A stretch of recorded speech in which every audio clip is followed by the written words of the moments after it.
Hello, people. I'm thirteene, and we're up for another round of terrible versions of decent decks. I should probably start naming what I'm doing in each deck. This is probably just janky crap, but yeah. So today we have Jund Lands Matter. So what does that actually mean? Well, that means that we're playing a bad version of Jund, as usual. What we're trying to do here is do our best punishing fire imitation with Life from the Loam and Molten Vortex / Seismic Assault. We're going to hopefully get 3 lands, discard them, deal 6 damage to something, end up dredging the Life from the Loam, rinse and repeat. We're also going to be trying to pull a little value down here. So Azusa, Tireless Tracker, Rainy Map Excavator, the typical go-to lands. Play multiple lands, get clues, draw cards. We can draw instant speed with the clues in order to dredge the loam, protect it from surgical. Rainy Map Excavator is going to let us play multiple lands, so fetch lands will go to grout all of our lands. We can end up ghost quartering our opponents a lot. Then we're going to try to tax our opponent's mana base a little bit. Assassin's Trophy can destroy permanent. That's really going to matter for a lot of the bigger things like Gurmag Angler. It's going to matter for things like Rip. Then they go get their basics. Fulminator Mage will destroy their non-basics. We have Kolaghan's Command and Lily Last Hope to hopefully pick up Fulminator from the graveyard.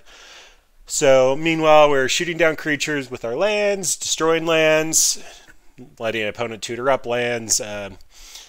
Yeah, so this is where we get our kind of 1-for-1 / 2-for-1 out of Jund, and we hopefully turn it into something decent.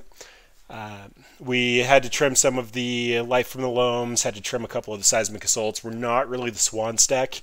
We need 1 Molten Vortex or 1 Seismic Assault in order to make the engine work. We need to make sure that our graveyard pieces don't get hated out, but we're not overly concerned with the graveyard. We always do have the beatdown plan. We just have the value plan. A couple of things that we can do here, but yeah, Jund Lands Matter. So unlike last night, most of our drops are going to be 3 here. We end up running 4 birds just to try to make that happen.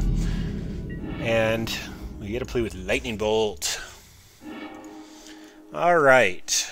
So a couple of fast lands, a Cycler, Fulminator, K-Command. This is painfully slow. This is why we like having a Birds of Paradise in our deck. We're on the draw, which means that opponents can't have turn 4 by the time that we basically get to do anything here. That's got to be a mulligan. Into a no-lander. Yeah, that's sad. Opponent kept their 7. We're on a Sheltered Thicket. Oh, boy. Alright. Well, I don't want to go much slower than this, so we get to at least Stomping Ground. And opponent's probably a discard deck. Alright, well, I'm assuming that we're probably going to be killing a Bob here. Either that or probably trying to kill a Goyf, so there could be an argument to shock the Stomping Grounds. I don't know how badly our life total mattered just off of basic Swamp. We still have interaction for this turn. We're not going to be loaming. And pretty good read on the Bob. Bolt, bolt, bolt, bolt. And we're immediately paired up with the better version of our deck.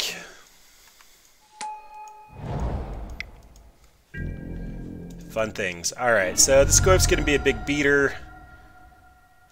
I'm just going to go our colors. The funny thing is, with the Sheltered Thicket, opponent thought we were possibly on Ponza / Blood Moon. And K-Command's kind of interesting, but I think we just want to get our loam value on. And we have to crack now, don't care about the extra land. Put loam in the graveyard, we can start dredging. Next turn we're probably going to Tireless Tracker, get a couple of clues.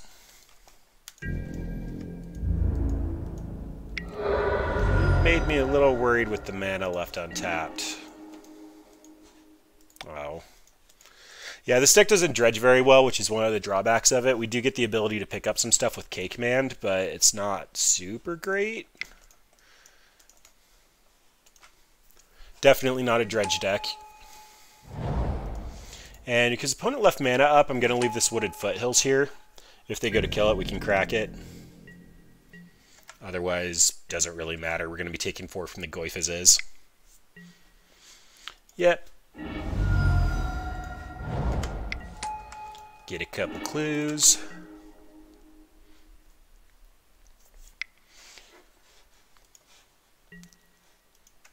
Alright, and opponent wants to get creature beats on. So I'm not even really sure what our best draw is here. Bloodbraid would probably be pretty good. We can actually cast Nissa this turn. Azusa would let us get a lot of our stuff back. But we're currently on the table for 6, likely dead next turn, so... Alright, Birds of Paradise makes actually a pretty fine chump blocker. We can crack some clues or K command.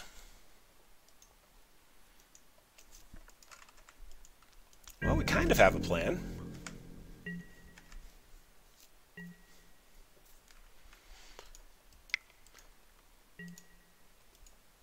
Lily of the Veil seems about right.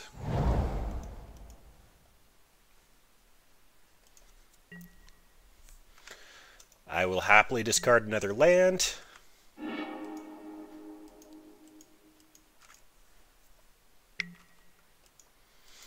Fatal Push. Alright, so... K command's probably coming draw step. Goyf is going to hit us for 4. We can go grab a basic and crack 2 clues. Or we can pick up birds as another chump blocker. We're going to have to drop 2 creatures for this Liliana to not kill us. Yeah, it's not looking fantastic. Especially because they have the Hissing Quagmire as well. So let's see if we can draw well. Fulminator's not terrible. And Bloodbraid might get us there. Ooh, boy. Alright, so... Spin the wheel for Bloodbraid. Drop Fulminator. We can take out the Hissing Quagmire. Loam can pick up a couple of lands. Then we can Bloodbraid. Seems like highest value. Oh boy, the pain. Alright, we're going to 1. Who doesn't love an exciting game where we try to live at 1 against Jund? Come on, big money! That's not big money. Alright.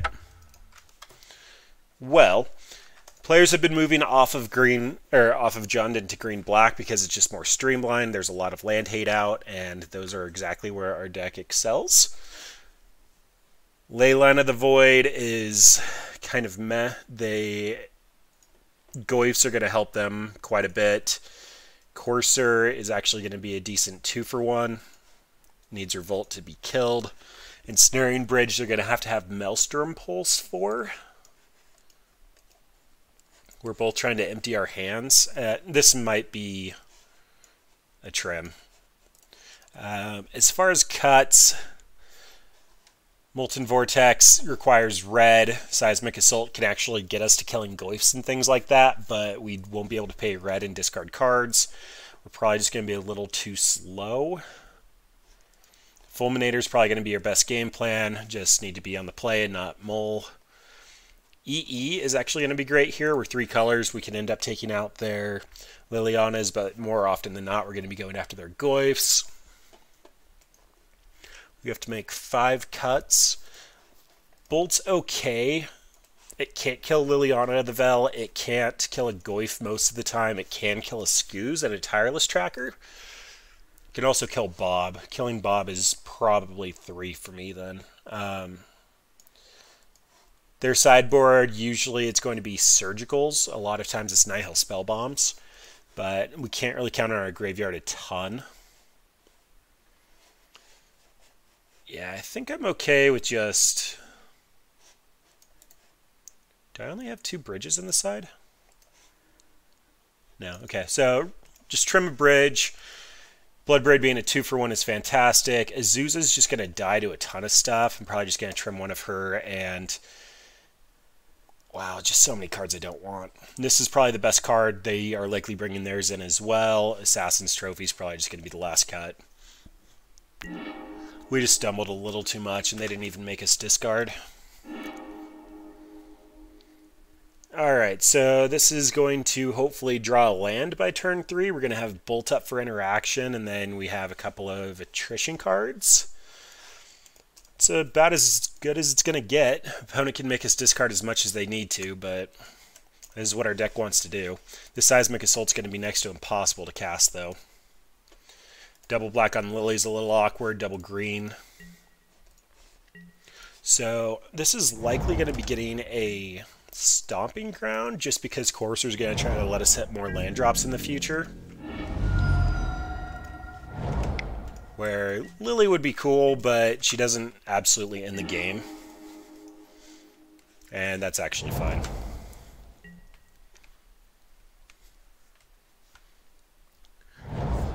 What's really bad is both of these are basically 4-drops. If they come down on turn 3 and die, they didn't really do anything for you.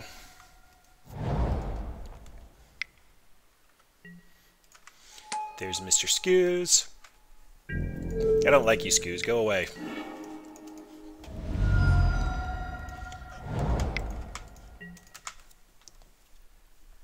And of these...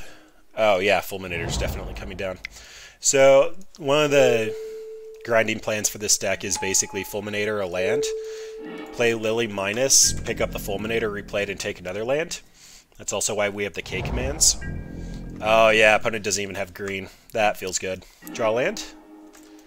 Nope, but that's fine. So, we can't play Lily. Again, both these are basically 4-drops. I'm perfectly okay going for the K command, pick up Fulminator, Shock, or make them discard. Gives us a little bit more to play with here. Oh, they found a land. Not cool, opponent.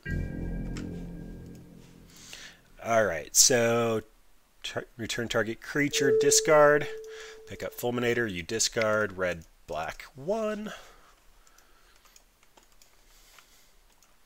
And did you bring in surgicals?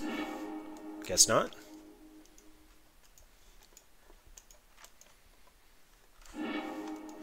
Alright, so opponent was on tracker as well. Oh, there's a loam. Alright, well, opponent did show us they're missing land drops, so Fulminator's coming out here. Basically, this is what this deck is trying to do, is destroy all the lands. If Modern Horizon gives us sinkholes, this actually might kind of work. Alright, so opponent wants their green. That's fine. They took out our black. Oh, do we not have a third black source? Is that just a horrible deck building consideration? Okay, we don't have another black source. That's on me, guys. That's completely on me.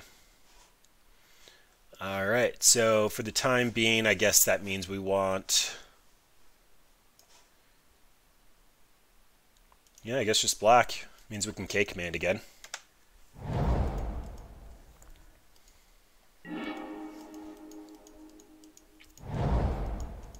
We do get loam, though. Like, it's not super important that they destroyed our only other black source. It's not great, but we can always pick that land back up.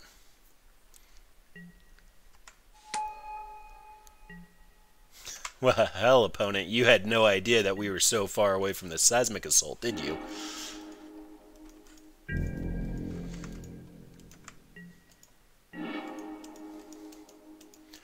Alright, Life from the Loam's going to get us back a lot of lands.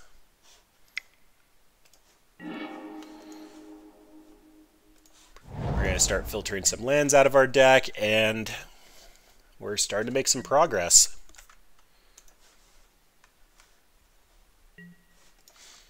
Yep, when we're drawing 3 a turn with Life from the Loam, I'm perfectly okay with that.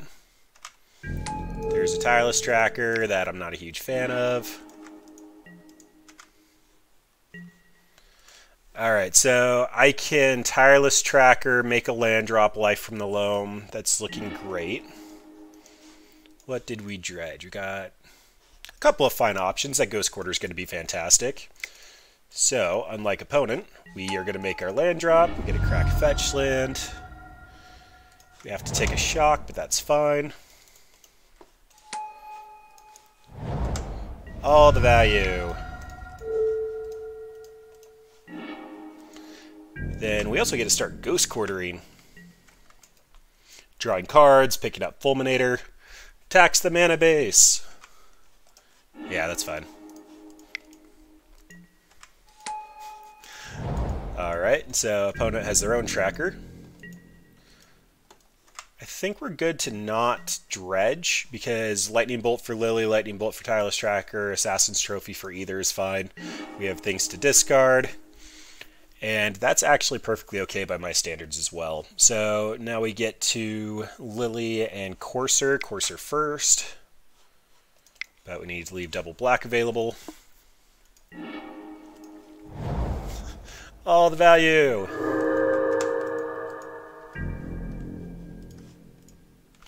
And I accidentally clicked through that first main phase, so Lily gets to shrink the Tireless Tracker. If Lily makes a sack Courser, that's fine. We'll just end up putting out Bridge, and we'll kind of go creatureless for a hot minute. Yep, don't really care.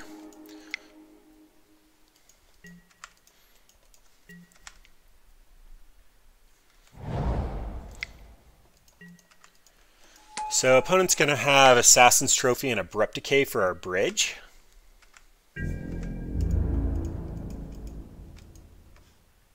Yep, going after Lily as expected. And I still don't want a Loam. I guess I actually probably should have, given the fact that I knew that was Wooded Foothills. But that's fine. Shrinky Dink. Ensnaring Bridge. Wooded Foothills. And Lily can die here. Kind of wish I still had that Seismic Assault. I should have plus no targets on Tireless Tracker. Playing a little loose. Yep, that's fine.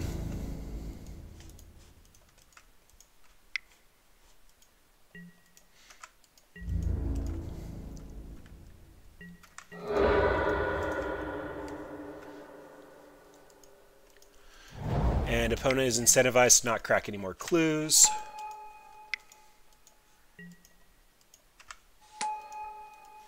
Honestly, I don't think there's anything in there I currently care about. Haha! You fell into my 3 lands that you knew about from Life from the Lone Trap.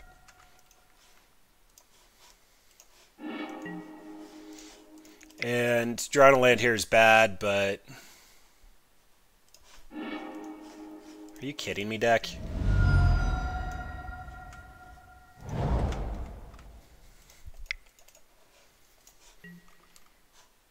No, I don't want any of that.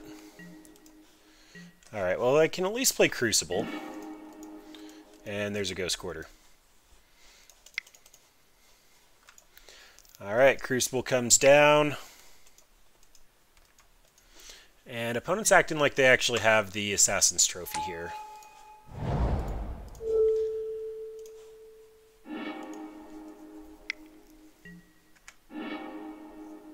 Floated a black?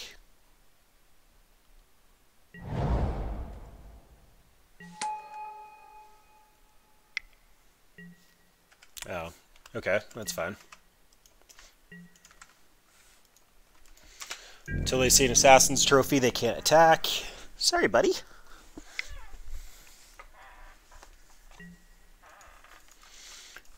And a Seismic Assault or a...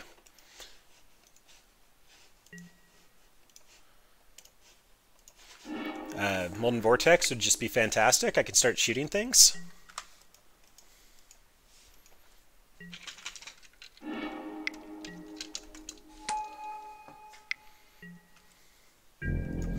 Because I'm only alive as long as this Ensnaring Bridge stays out.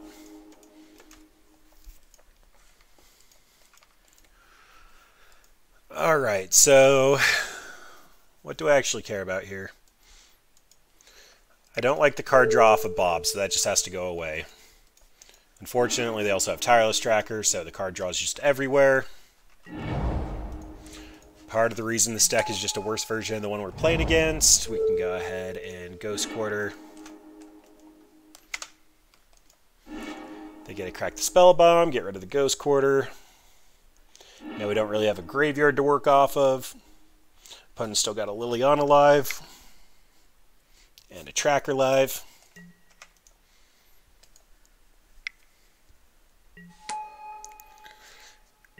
Last Hope actually doesn't help them as much as I did probably like to think. They ended up picking up Bob. Bob comes back. Goodbye, land.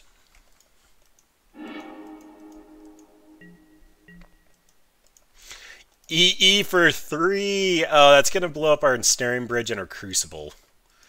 But it's going to hemorrhage our opponent's board. I guess I'm on board. Basically just reset everything.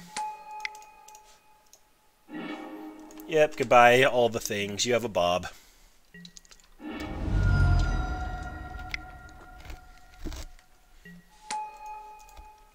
Ishkana. That's kind of... That was a thing for a minute.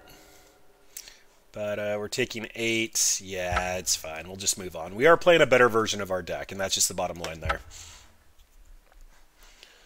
I mean, we could be running those cards, but we want to destroy lands. And we destroyed a number of lands, but they also had a lot of lands. They also had a lot of basics by being 2 colors. Not ideally our matchup. This deck's going to prey on a lot of the same decks that Blood Moon preys upon. And Blood Moon's kind of not great at the given moment. Too many people have been touched inappropriately by a Blood Moon in their life, so they come packing.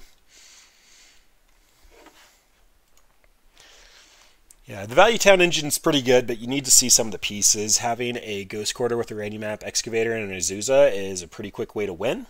Not seeing that, or not seeing Loam with one of these 2 guys is pretty painful. We ended up not seeing most of our colors that we needed in the second game to start off, so I had to discard the Seismic Assault to Lily, and it just went downhill kind of quickly. But we want Sinkhole. Yeah, if we want to blow up lands, Ponza's probably a better version of this deck too. But good cards. Look at the good cards. Alright, we have an Assassin's Trophy and hopefully draw another land, and we have a ton of action. Opponent mulled to 6 and put a card on top. And looks like we're playing against Valakut. Alright, well, we're okay against Valakut.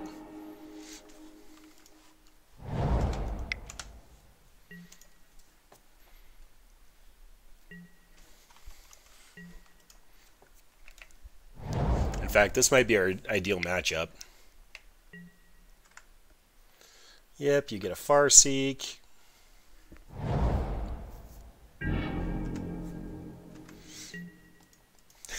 Sheltered Thicket is horrible.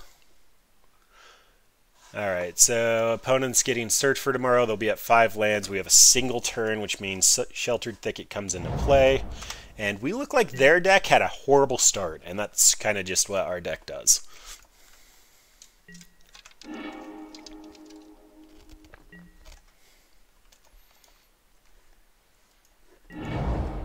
Alright, so opponent goes up to 4 cards in hand. They're probably going to make their land drop. They go to 3. There's the Tri-Builder. A Relic is unfortunate. Them cashing in now is kind of okay, though.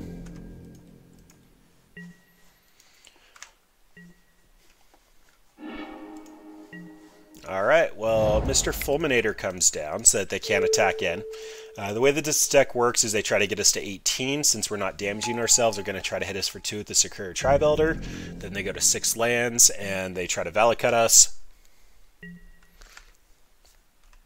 Now they need 7 in order to hit us for 18, which doesn't quite work, and they got a Forest. Alright, so that's looking like Primeval Titan, so let's just blow up a land now. Call it a day.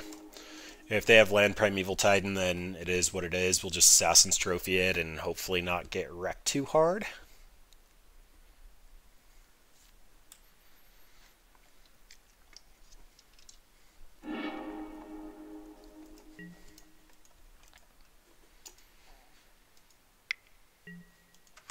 Alright, so not a land. Is a land.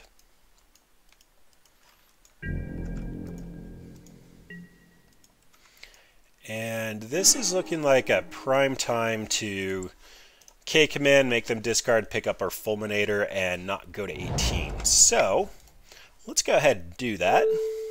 Pick that up, you discard, red, red, black. B Primeval Titan, good read. Stomping Ground.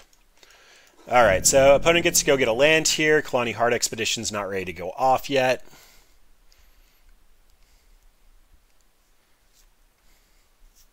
If we top deck a land next turn, that means we get Assassin's Trophy and Fulminator.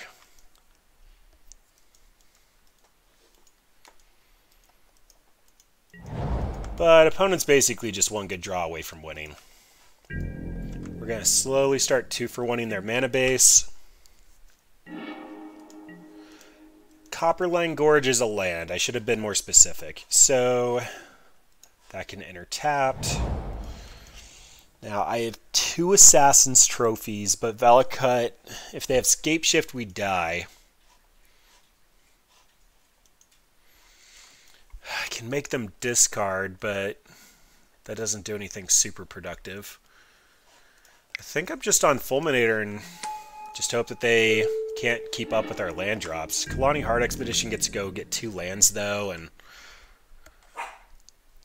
they're probably going to draw some gas, especially if we're making them thin their deck well before we end up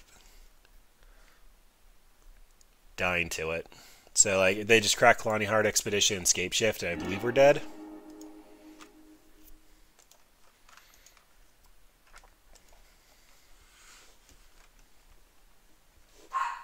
We got a lot of good cards, but the draw is just super awkward. Little too expensive, which is why we've got some Birds of Paradise on the list.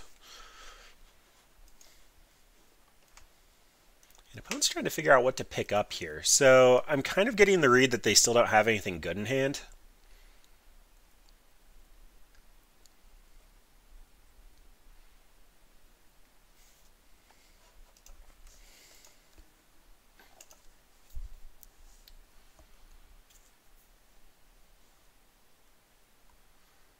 Either that or they just stepped away. I haven't actually sat down for Valakut math, but I'm pretty sure that 8 lands plus Scape Shift kills us. Yep. Alright, make sure that they have enough lands left in their deck. They have to have 7 triggers, which I think is just 2 Valakuts and a couple of mountains. Most of the time you're dead here, but a lot of times they do actually tutor out all their mountains and they don't have enough to kill you. We should be dead, but no harm confirming. So we're dead with 7 triggers. 1, 2, 3, 4. Yep, 8 triggers. We dead.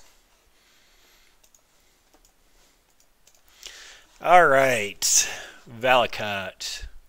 Gaining life is pretty good. That's about it.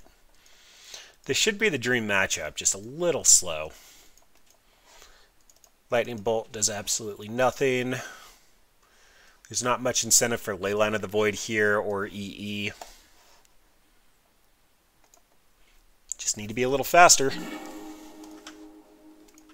Alright, Birds of Paradise, your map Excavator. This is about the speed that we want to be. Hopefully we draw a little bit of action before opponent does. If we see a Ghost Quarter, we are very happy people. And hopefully get a land into the graveyard. We have plenty of colors, so taking as least amount of pain as possible.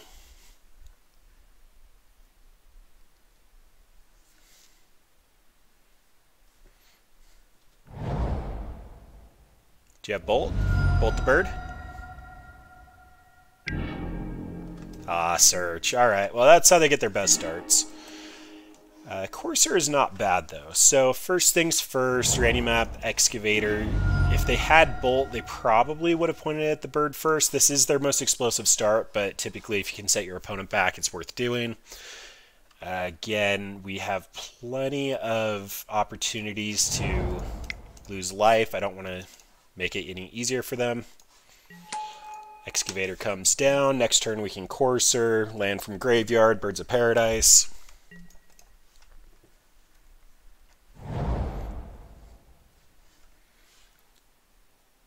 Four-color Shadow is more zooey, and it ends up being more aggressive. It's kind of just like a non-budget burn with some more complex lines than try to 3 your face. Grixis Death Shadow is a control tempo list. They do lend themselves to different playstyle. I'm more of a fan of Grixis Shadow myself, but I'm a control player at heart, so being able to slam a threat and protect it's a little more up my alley than trying to put out a Swift Spear and Mutagenic Growth they did a couple of times. I'm guessing that Grixis Death Shadow is also more powerful because it has more game to play with the opponent, actually counterspell at the correct time, and four-color zoos kind of just get my beats in. It's also weak to Terminus. Blue-white control's fallen out of meta shares compared to Phoenix and Dredge lately, so it's not as common, but it is one of the more powerful decks. In the last ban restricted announcement, they said that blue-white control was actually performing really well, but it is also a little bit of a harder playstyle to actually stay on top of and be able to interact with the meta in a couple of different ways.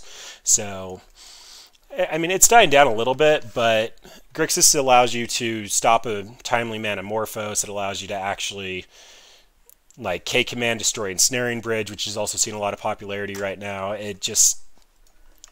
I mean, Swift Spear can get in, you can Mutagenic Growth and get a turn 2, turn 3 kill, but Death Shadow can kind of do that too, but hold up Stubborn Denial. That's at least how I look at it. Alright, well we did drop to 18, which means I'm going to start making my landfalls here. We also get Azusa, so we're going to make a ton of land drops, so yay, all the things. Although, that's next turn. This Nis is going to come down, be a giant threat.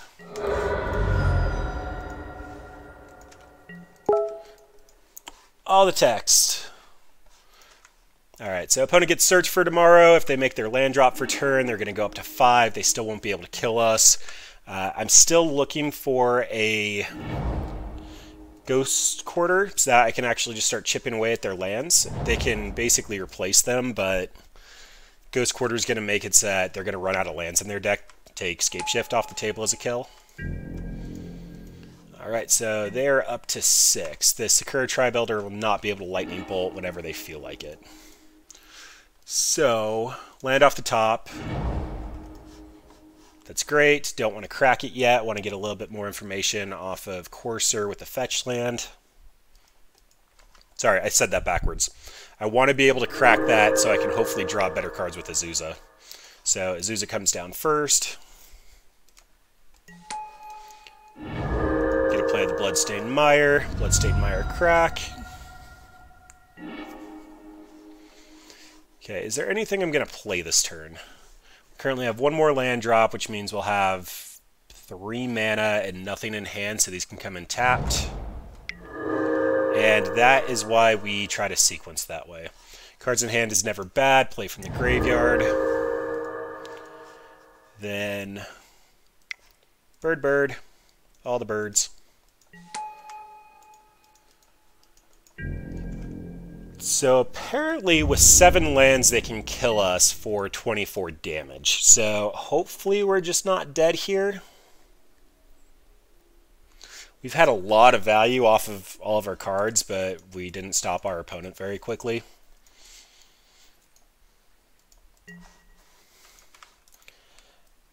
Nissa, as much as I'd love to slam them in the face for 5, isn't going to be super impactful. Alright, do you have... Primeval Titan doesn't cut it. Anger of the Gods would suck. Relic's fine. Pop our graveyard, we got a couple more fetches. Also means that they don't have the win in hand.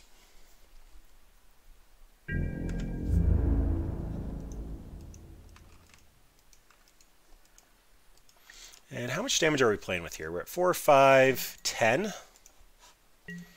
Yeah, not quite lethal yet, but... Oh, stop. My bad. So if I actually set that stop properly, I could have cracked and tried to find something a little bit better. What would we have even wanted to draw there? So Fulminator's quite good. Seismic Assault is pretty decent. I guess we could have cracked to try to get a Crucible of Worlds. Or, sorry, not Crucible of Worlds. Ghost Quarter. Ghost Quarter. I want a Ghost Quarter. Alright, well, we can try to find one on top of our deck by shuffling a couple of times. Yeah, Tracker's pretty good, but Ghost Quarter is the card that I want. So I have 3 landfall drops to make this turn. Another Tracker? Okay.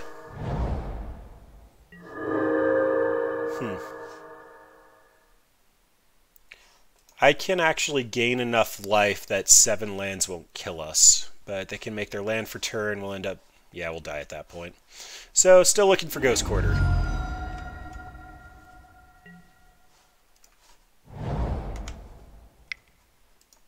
That's not a Ghost Quarter. That's a bird. Well, I think I'm out of land drops, so... Nope, I got one more. But can't Ghost Quarter off of this. Yeah, don't really care. Bloodbraid is kind of fine. So now we get to Fulminator Mage. Get some beats in. Oh, if I would have actually Stomping Grounds, I could have Nissa'd. That's my bad.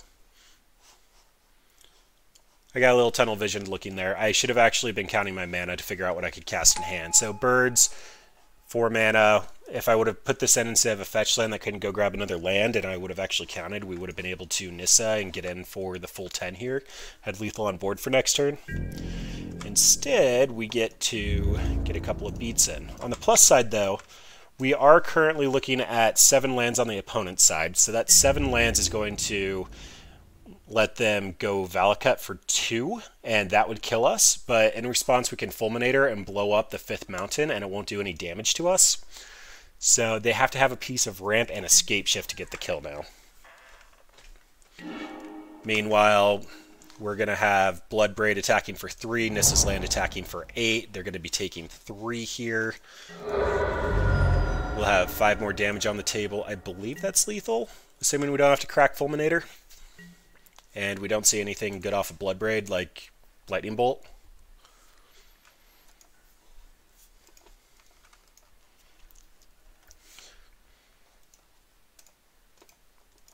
So, opponent still doesn't even have an active Valakut. This is when you control at least 5 other mountains. They're currently at 4, assuming that this goes and gets a mountain. So, they have to have Kalani Heart Expedition in order to get any activations off Valakut. Kalani Heart Expedition and a landfall. That means no scape shift, so we're not dead. Kalani Heart Expedition would have come down before the fetch land. Alright, so scape shift.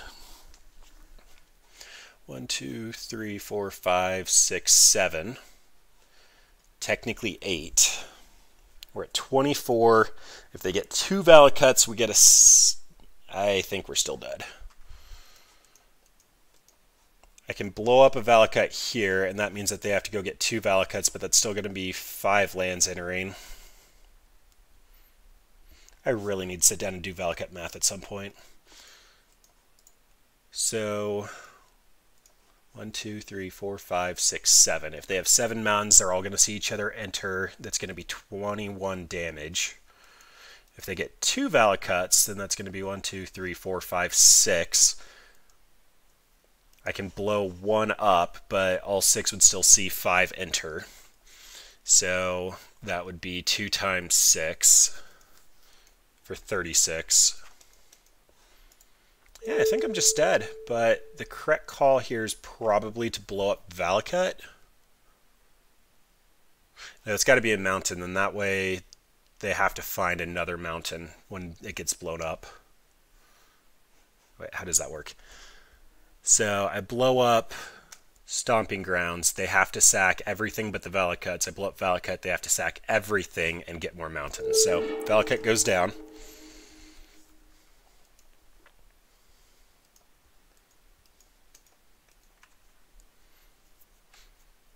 And of course, in Happy Magic Christmas Land, they have 2 scape shifts, and we're just dead anyway if they float mana.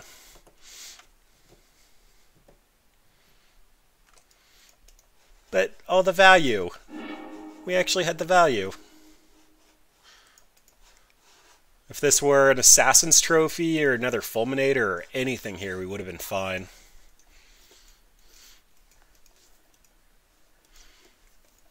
But 8 triggers kills us, so show us the triggers, opponent.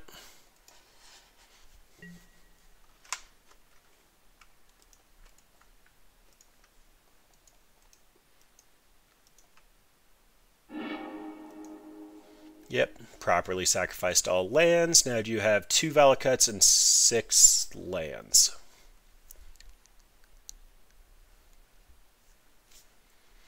Probably have the 2 Valakuts, but we've seen 2, 3, 4, 5. We've only seen 3 mountains. Yeah, we're pretty dead. Just show it, opponent. I want to see them. I want to see your pretty lands.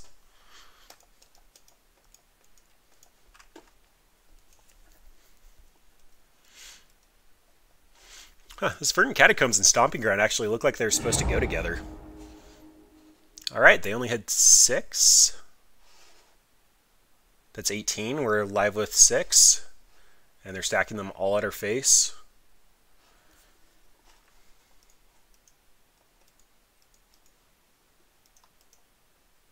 Yeah, okay. That's why you always make your Valakut opponent show you the lands, because they don't always have it. Bolt would have probably been okay there for the Blood Braid, but that seems kind of fringe. I still want Seismic Assault to work, but being 3 mana and not really being able to kill anything there seems kind of painful. This isn't really a grinding battle. I could probably see this just being better. They're eventually going to be deterministic and kill us with their Scapeshift or Primeval Titans, so having a couple lightning bolts to try to speed up the clock if we end up getting value starts is probably okay. Seismic Assault with Loam is cute, but Loam's going to equate to 6 damage, so we need to have 3 red, have Loam, pick up Loam, shoot for 6, dredge, pick up, that's a 4-turn kill. Yeah, that doesn't seem good enough. Leyline doesn't really affect anything. I guess it stops Steve's trigger. I think it does at least.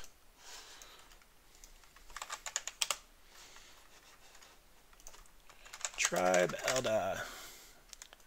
No 3. Nope, you sacrifices the cost, so it doesn't even stop Steve. I guess we'll run it like that.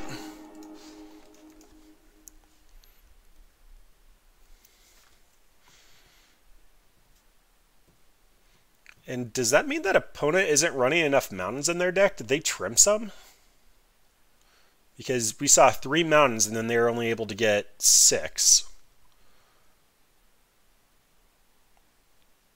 I probably should have actually evaluated that board state a little bit better, because that would have meant that we blew up. They might have gotten too many Valakuts. I'm assuming that's what had to have happened.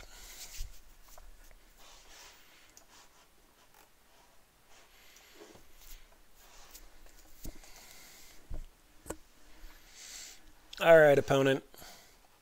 I would appreciate it if you would make some decisions. We have a Birds of Paradise, Random Map Excavator. We'll be able to hit a couple of land drops. We have Blood Braid. We don't have anything amazing here, but we have a turn 2 Random Map Excavator and a turn 3 Blood Braid Elf. Again, what we signed up for with this deck. Hopefully Blood Braid Elf will hit a Fulminator. Starting on basic force is kind of a weak start for them. They really want to try to get up to 5 mountains, so this is going to set them back a turn. These are mostly in here so that they can Nature's Claim through a Blood Moon on the sideboard. Opponent was on the mulligan, so they mulled to 6 and put a card on top.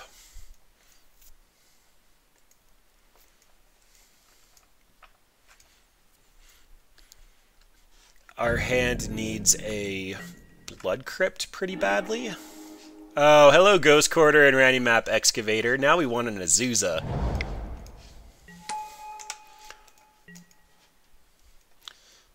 Azusa, if you show up, we're going to do all kinds of bad things, and I'm probably making promises I can't keep. But I'm excited. Azusa, please join us. We're throwing a party in your honor.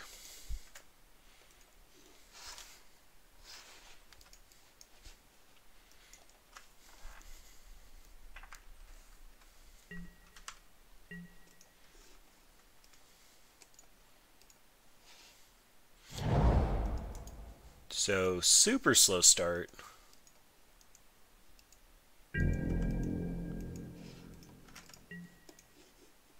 So they might have had a landlight hand. That's the read that I'm getting with the forest into a tapped Cinderglade. Azusa! Oh, Azusa. That is amazing. Alright, this is the dream right here. This is when we Ghost Quarter lock our opponent. We need to get a green source and a red source, so I guess it's Stomping Ground and we'll get Blood Crypt in the near future. So I can Azusa, play the Ghost Quarter, don't do anything with the Ghost Quarter. I can random map Excavator, and hopefully that will eat the Bolt because we have less Azuzas than random maps. Oh please, I have hopes and dreams. I want to Azusa with random map Excavator and Ghost Quarter against Valakut. I don't think that those are bad dreams. Well, they're bad for the opponent, but they're amazing for me. And opponent's been slow rolling his turns, so it kind of feels deserved at this moment.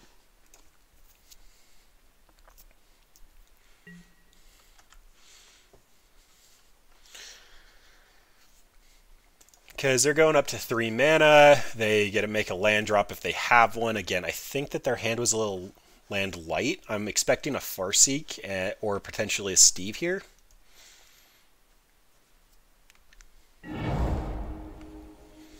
And they're getting the mountains to get their mountain count high. Completely makes sense. Boo! Hiss! Not cool, dude. Alright, this means Azusa comes down, I can Ghost Quarter next turn, Life from the Loam, play both, have up Bolt, Dredge Loam, start making a ton of land drops.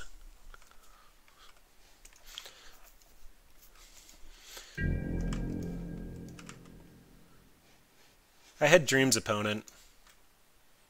If my deck loved me, that would have been a Crucible of Worlds.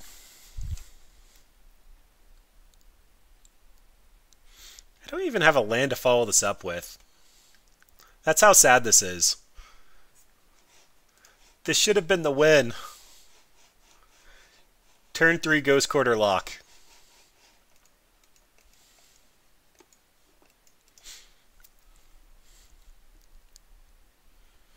Instead, now I'm dead to 2 land drops and escape shift. So, show me the Bolt.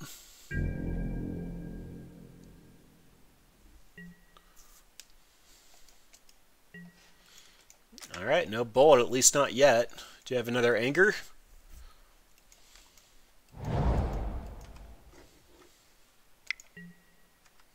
Alright, there's a Farseek. So, Primeval Titan's currently a card, and we are dead to Scape Shift. We get 2 Ghost Quarters here, though, or a Fulminator.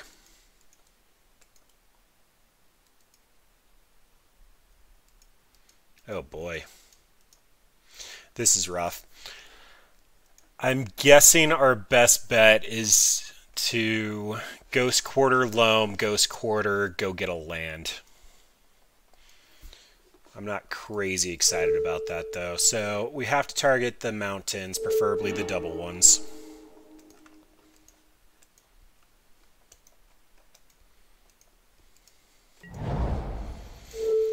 Loam, loam, loam.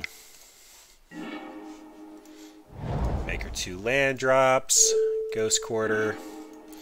And hopefully this is going to filter enough mountains out of the deck that it's not lethal. But right now, a Primeval Titan go get a Valakut and a Mountain shoot down Azusa, and we kind of almost can't even come back from that. Still dead to Scape Shift, assuming they have enough mountains, which they'll be sacking 6 lands, go get a Valakut, 5 mountains, they've shown us 6. Yep.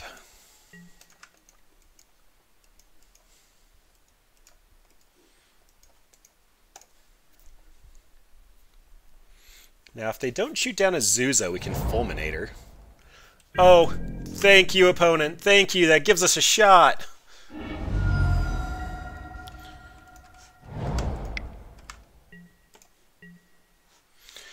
Okay, so I can dredge life from the loam. I'll pick up Ghost Quarter, the land, Lightning Bolt, Ghost Quarter. Oh boy, that's rough. Alternatively, I naturally draw... Nope, I have to loam.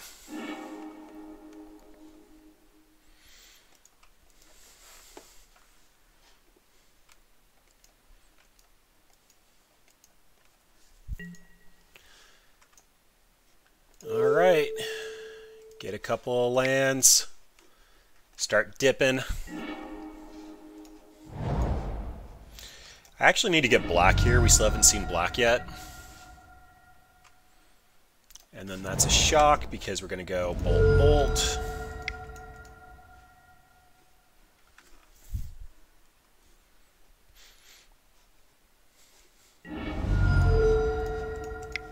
Prime time down. Now, is it actually correct to hit Valakut and give them 5 mountains so they get a lightning bolt next turn, or hit a mountain and lower their drops? I think hitting a mountain and lower the ability to get killed with Scape Shift is possibly highest upside. If they're squatting on a second Primeval Titan, I really don't think there's a lot we can do here. Like, we can chump block, but trample, like, we'll need to naturally draw into an Assassin's Trophy, and we've already milled one. And opponent, you're tapped out. Why are you tanking? We're the ones with the decisions.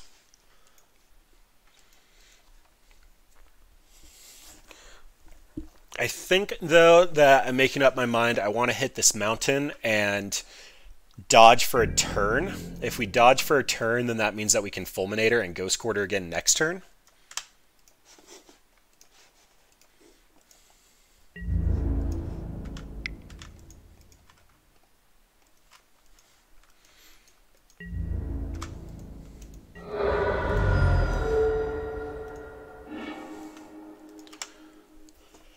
Fortunately, all of our land drops have basically gone towards ramping our opponent.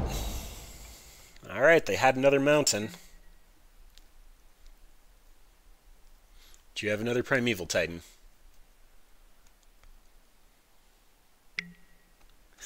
I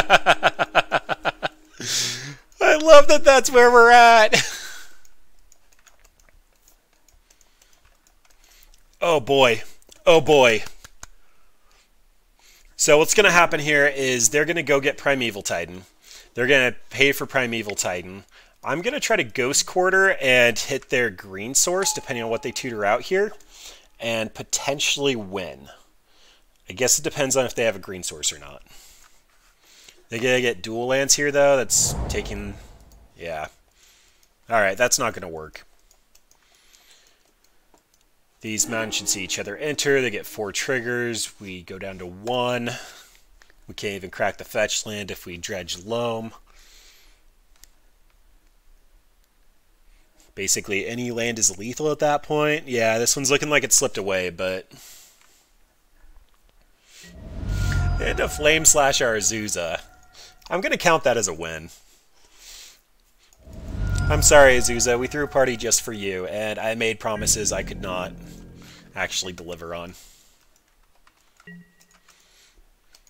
Not going to dredge. Again, Flame Slash, or not Flame Slash. Assassin's Trophy is horrible.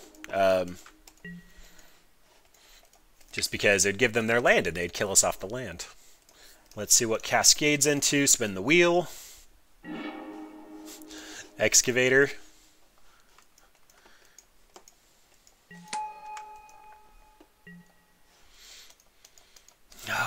Alright, well...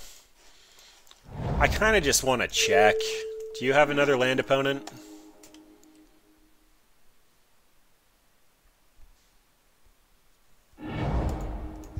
Lame.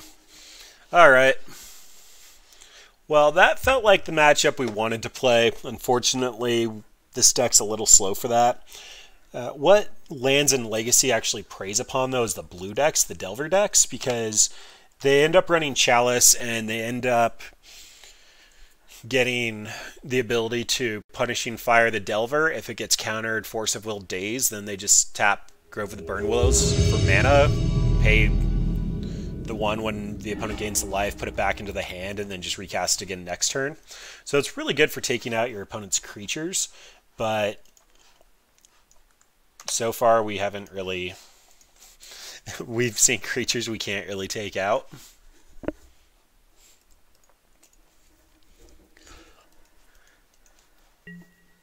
This deck's kind of a weird half dredge, half Jund hybrid.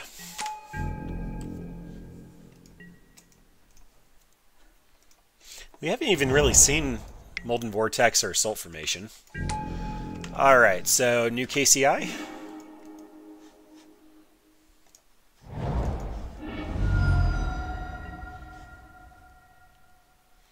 If this is Prison, Pithy Needle's gonna hurt. So right now, hoping Lily's gonna eat the first Pithy Needle. And if it is Prison, I kind of just want to get value out of her, try to mill into like a Loam or... yeah, that works. So if this is Lantern, it very well could be off the Botanical. Then Tireless Tracker is going to be our ace in the hole for gaining clues, so that we can try to draw out of the lock.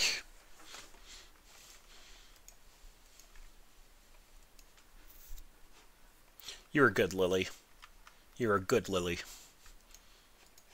I'm excited to see what you do with Chain Bell and Spark. That should be a fun one. And opponent's missing land drops. Please. Please deliver, deck. They're going to Stirrings, but...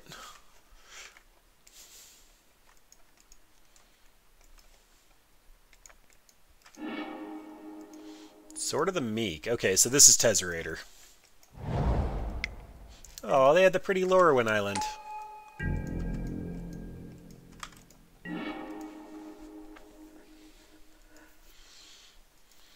Alright, so first things first, let's get a free tick up on Lily.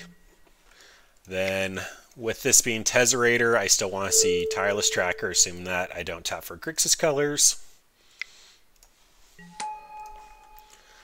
Land drop, and I would like to get some stuff out before opponent starts locking everything down, so just going to get my ramp on. Do all the fun things. If opponent ends up putting out a bridge, I'm going to laugh and have all kinds of fun. But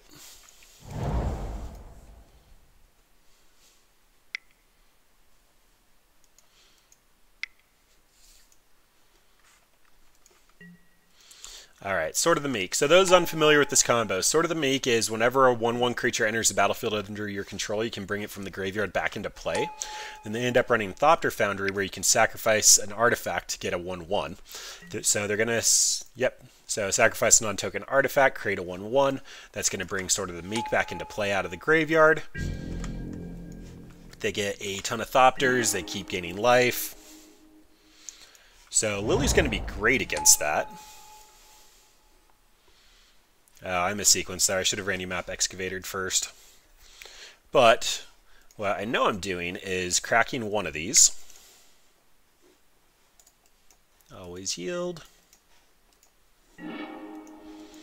And then I still have 2 mana available for the Assassin's Trophy, so I'll go ahead and crack the other land. We don't really care what we get. May as well just get a basic. Crack the clue. Then...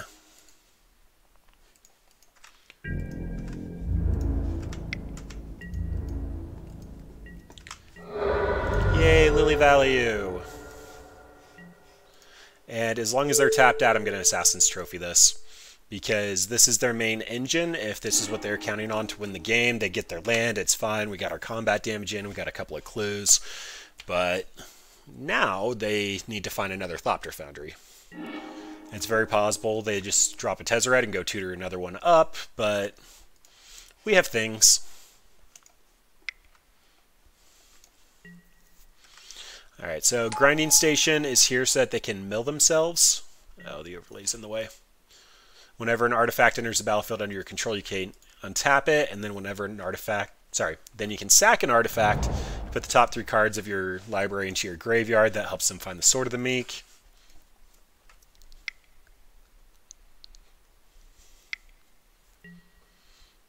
Sly Requisitioner.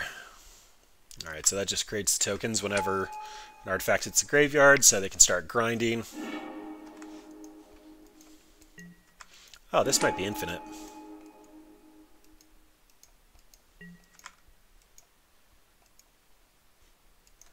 I'm going to F6. If it shows that it's infinite, I'll give it 1 draw. Because it's going to make an artifact enter that untaps, then they get to mill me infinitely. Yep. Alright, don't need to show them any more of my deck if that's the case. Now, Shatter Storm! So this is becoming kind of commonplace now because Bridge is becoming more popular.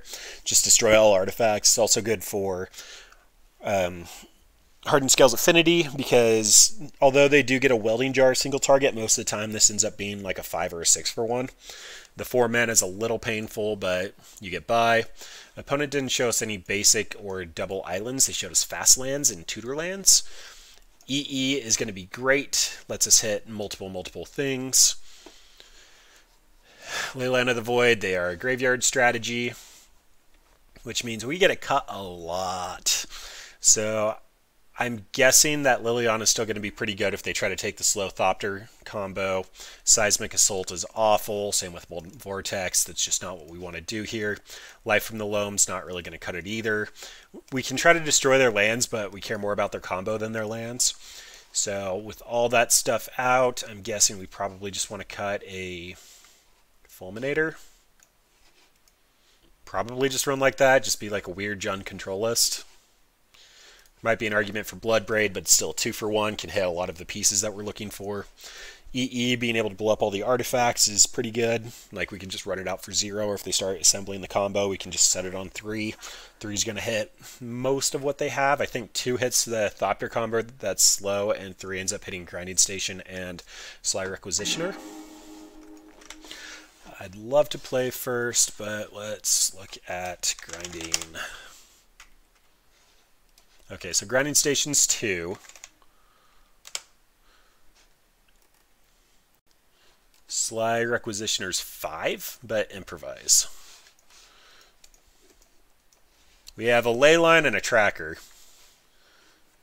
If they go turn 1 Nature's Claim, that's horrible, but we're trying to do things.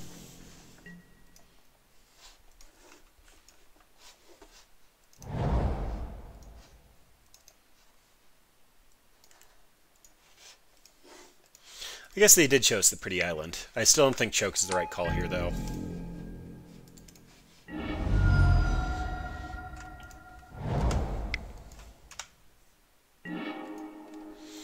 Fulminator's not awful. Fulminator's probably going to be our turn 3 play. And funny enough, this is when it's put into the graveyard, so our Leyline's actually going to make sure that that doesn't work.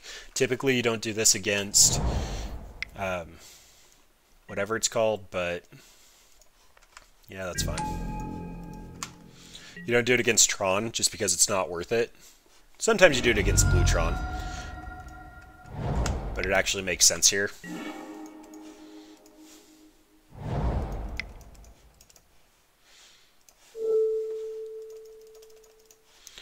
And I'm not even going to think about this for a second. I'm taking away their land. We could potentially mana screw them here. Land goes away forever. This isn't going to color fix them. If they're just on blue, this can get awkward for them quite quickly. Also means Tireless Tracker's coming down with a Clue next turn, followed up by Nissa, who's going to be ultimating pretty quickly, and we'll just drown them in card advantage. Well, it looks like they don't even have a Leyline hate piece or anything like that. They can't even sack the Chromatic Star because then they'd lose Metalcraft.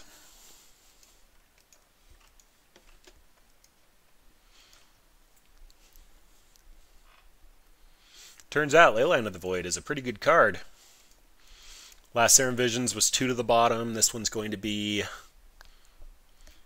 something, assuming they figure out what they want to do. I'm guessing there's no lands. 1 top, 1 bottom. Verdant Catacombs is the best. That's 2 clues. And I know I'm telegraphing, but I just want to get some F6 value.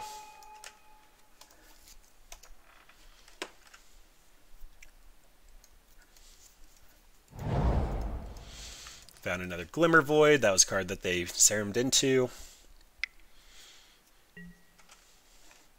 And Stirrings. So they still don't have a way to deal with my ley line. I don't think they've realized it yet, but we are a graveyard strategy. So I'd be quite surprised if they start sacking their board to mill us.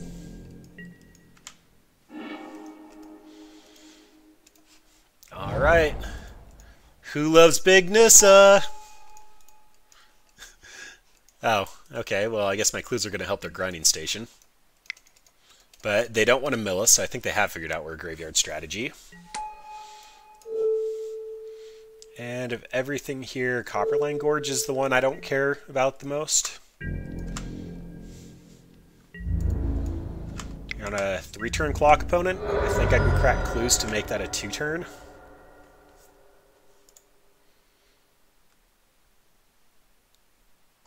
Yeah, it's until our next turn.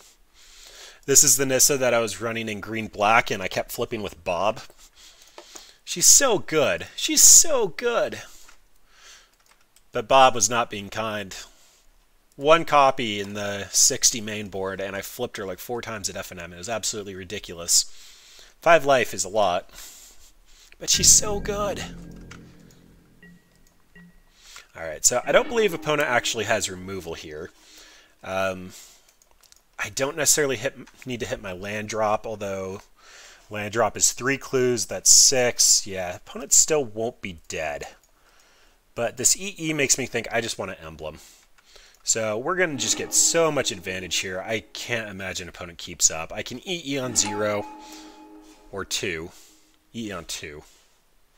Let's actually E on 2 first. Blow up the grinding station and the Thopter Foundry, and we should be moving to game 2. Or game 3.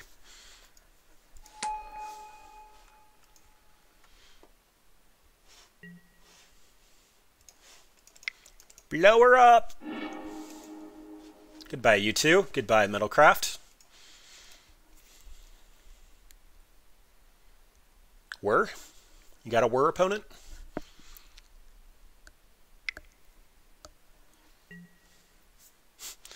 Okay.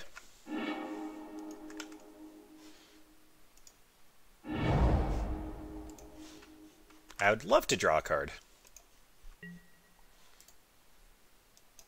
Always yield. Yes. K-Command.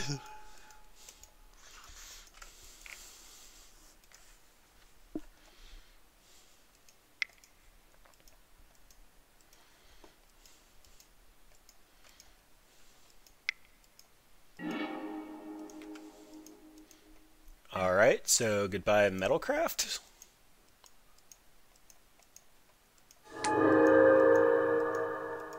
Oh, they're looking for Sword of the Meek. They think they can combo here. Although that's still not lethal. It'll just get them a couple of blockers and gain some life. I guess that is their best out. Opponent, I will give you some props. That was a really good play.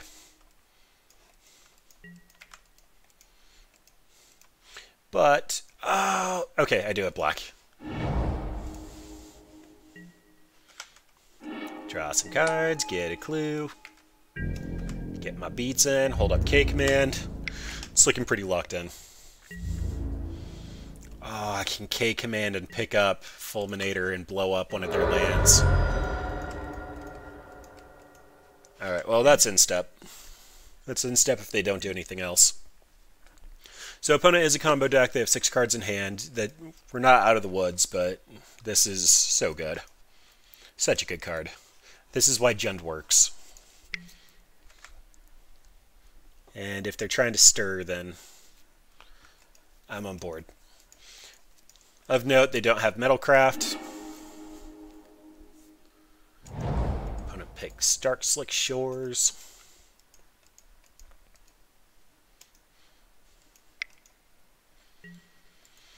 Thopter Foundry. Alright, so I can destroy the opal. Actually, it doesn't matter if they get another Thopter. That's fine.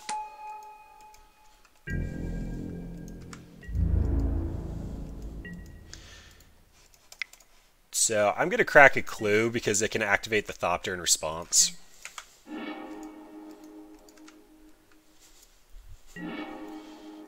Alright, Assassin's Trophy should pretty much just lock this up. Alright, so second Tireless Tracker, K-Command, Assassin's Trophy. Although I don't want to tap black.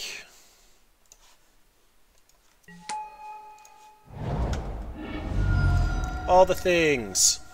I like all the things. Draw the cards. Alright, that might be overkill.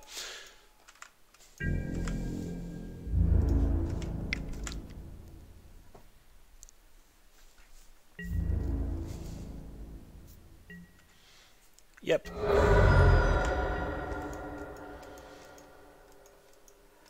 Alright, I really don't want opponents to untap with this, but what's going to happen is I'm going to K-command it, they're going to sack it, in response get a 1/1 flyer and gain a life. But I kind of just need this to go away. So, target player discards, destroy target artifact.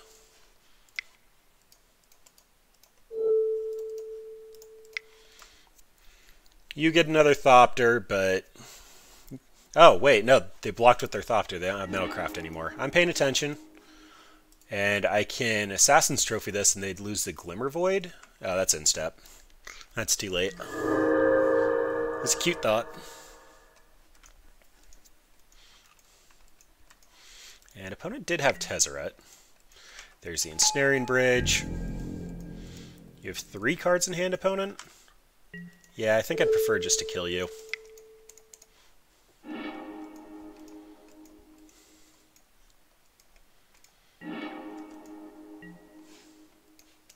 Yep, there we go. And that's how we want to do. Fulminator still seems cute. Choke is looking a little more appealing. Choke potentially over Bloodbraid. Bloodbraid can also hit Choke. Maybe over Crucible because it helps their strategy. Tireless Tracker did win us that match, but I'm okay to trim one since their backup game plan is for when artifacts enter. And potentially just a Bolt. Bolt doesn't seem like it does a lot. I actually think I'd rather have Tireless Tracker over another Bolt. So this will kill their Sly Requisitioner. Ugh. But so will this. Whatever, let's do that. Super Scientific versus Tezzerator. And they had to use Assassin's Trophy to get rid of Leyline, which makes me think that they don't have Echoing Truth. Whatever, this should slow them down enough that Assassin's Trophy will eventually get there. I think we have better quality cards than them overall, despite the fact they're a combo deck. If they can't use their graveyard, they're not going to go off very well.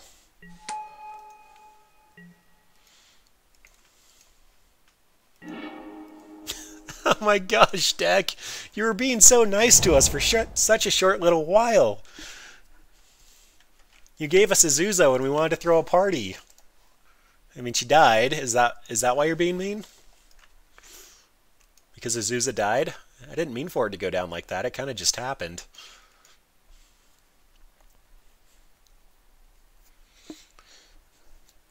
Alright, so opponent's tanking on the Serum Visions again. Last time they did that, they were looking for lands.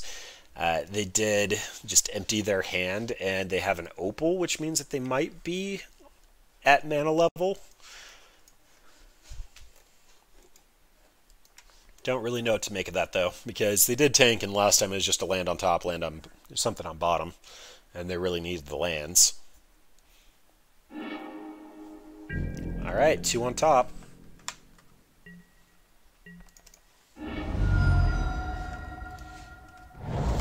And as I noted, this Blood Crypt in here is kind of awkward.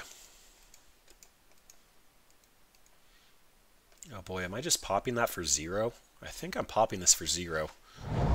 Because, again, they're a little awkward on... Whoops. Nope, nope, nope. Cancel. Undo. wanted to crack it there. Done. They've had a little bit of mana issues here, so getting rid of their opal is going to at least slow them down for a full turn where I'm making my land drops.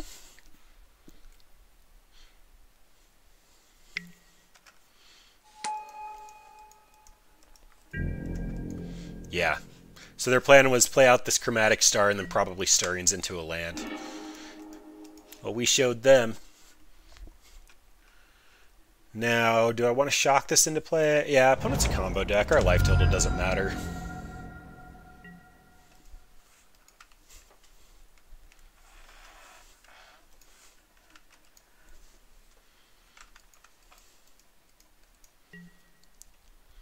And they had another opal. I guess they drew the opal? That seems weird.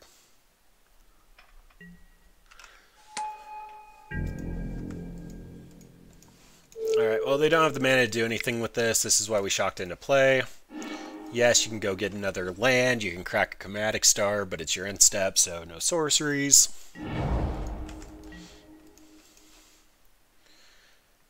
Then can't do anything else, so hold up Bolt.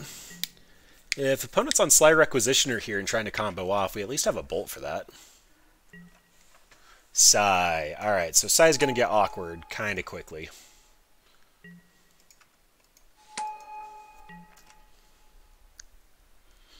We don't have a great game plan for Sigh.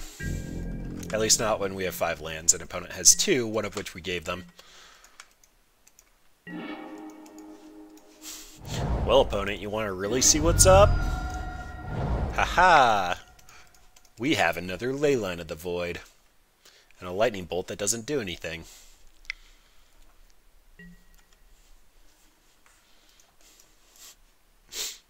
Yeah, this is going to go so poorly so quickly.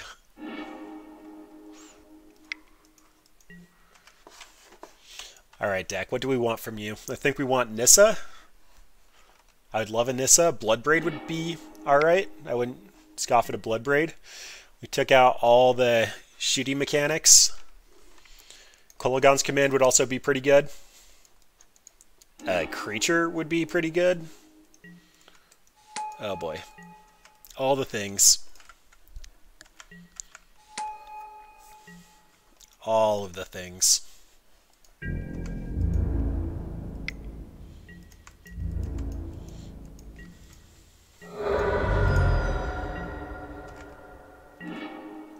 Okay, as far as things go, that's actually pretty decent. So, opponent currently has 0 mana available. That means K-Command's going to steal a card from their hand, which they probably care about at this point.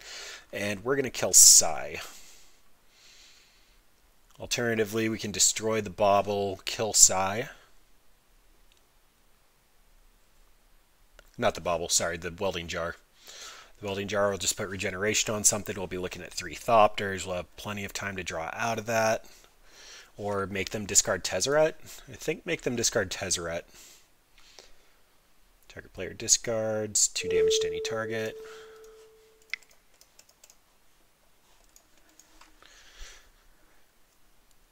Such pain. Such wow. Alright, got rid of a Thopter Foundry, so that means that they've got something good going on there.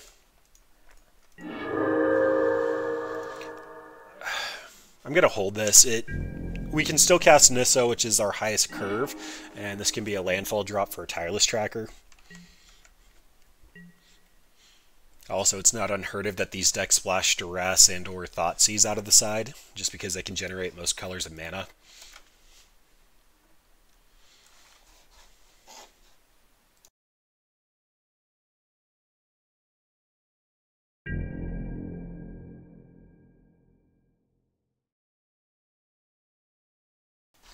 So, actually what I want to see is a Shatterstorm. I'd be very happy with a Shatterstorm.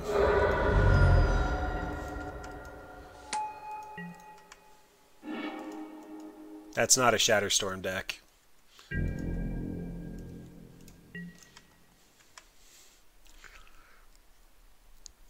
How many lands am I rocking?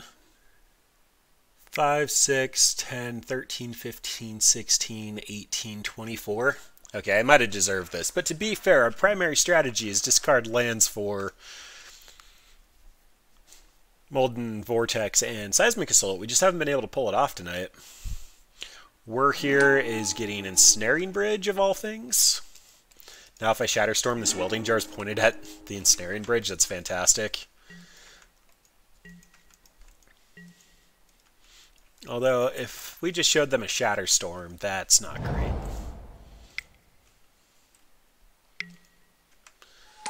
Alright, Sword of the Meek.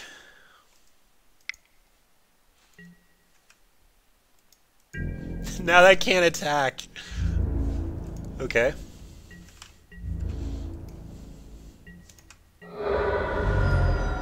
Shatterstorm? Sheltered Thicket. Alright, well that might have been a reason to actually run out the Forest or the Copperline Gorge last turn. Assassin's Trophy is actually a little interesting. It's only going to take Welding Jar though. I guess I can hit one of the lands.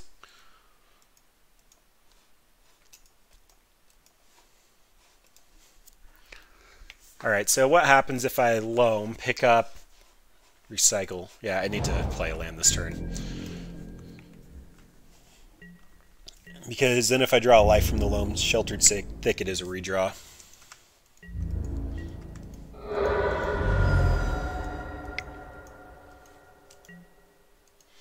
Grinding Station. That one I kind of care about. I don't have black. How did I mistap that poorly? Alright, whatever.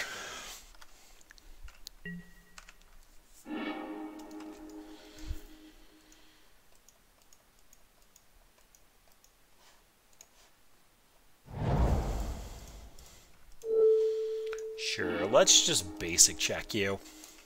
You've only shown us the pretty island so far. Alright, one basic. We should have been able to do so much work against this deck.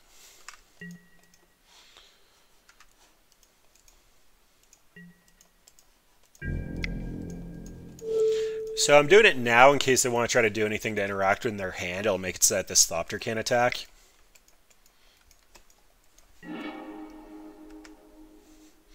It's fine. They didn't have a basic go fetch. They ended up milling me, which didn't really do anything. We're a graveyard deck. Can we please draw something graveyardy? Or a Shatterstorm? Although, we're dead with Shatterstorm now.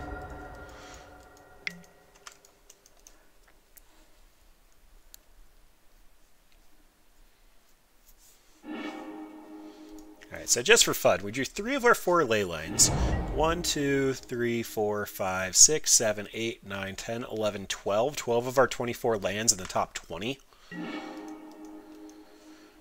Alright, what does that do? That actually does something. So, 5, and I have just enough mana. So, we get to Nissa Vital Force. We get to return target permanent to our hand, which is going to be this guy.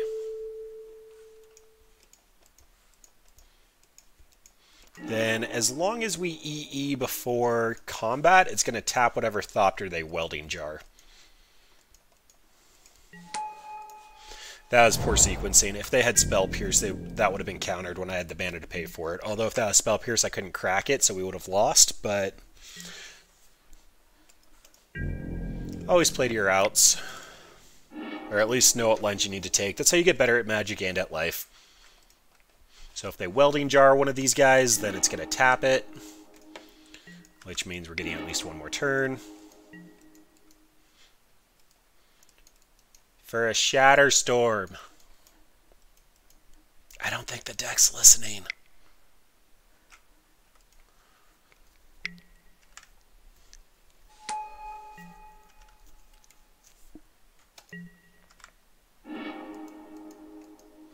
I really don't think the deck's listening.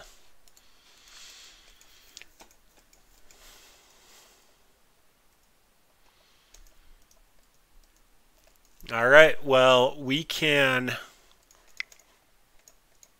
do this. But that thing has flying. So we get at F6, and if opponent just draws and attacks, we're out. This should have been a win. Opponent had one basic. They're banking on ensnaring bridge. Yep.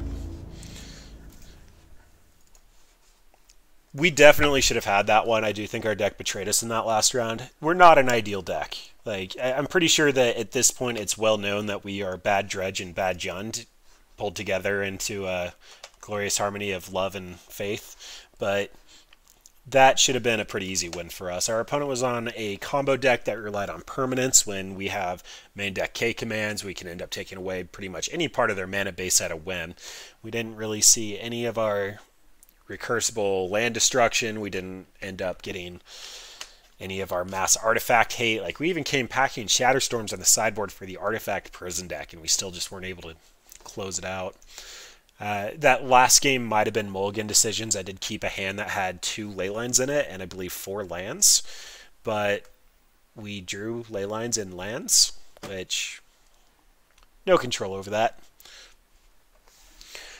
I was expecting this deck to go 2-3. I would feel a little bad if we just close it up in the last matches of the league, but we do fun things. We had Azusa and Random Map Excavator with a Ghost Quarter against Valakut, and we weren't able to close it out. Like, we still haven't played any of the creature matchups that this should be excelling against, but that's like the best we could hope for, and we were running Shatterstorm against Artifact Prison and still didn't get there. Alright, well, we don't want to die roll. We have no fetch lands for this Life from the Loam. We have nothing to play until turn 3 and no third land. This has to be a mulligan. This is a Copperline Gorge with a bolt. Alright. Well, Birds of Paradise might mean that we get to cast something next turn.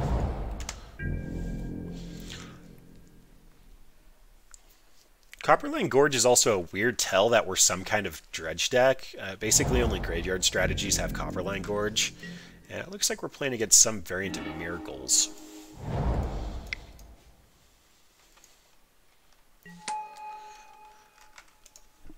Alright.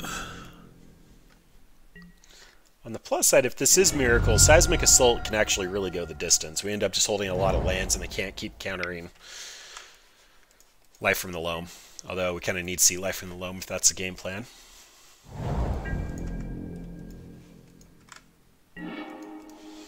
And leaving up the 2 mana here could mean that they have nothing. It could mean that they have Logic Knot for 1. I do have a line where I can Ghost Quarter my Ghost Quarter and put out Seismic Assault, but I feel like that's just really weak for what we can be doing. I'd rather hold up the Assassin's Trophy and the Lightning Bolt, just figure out what's going on.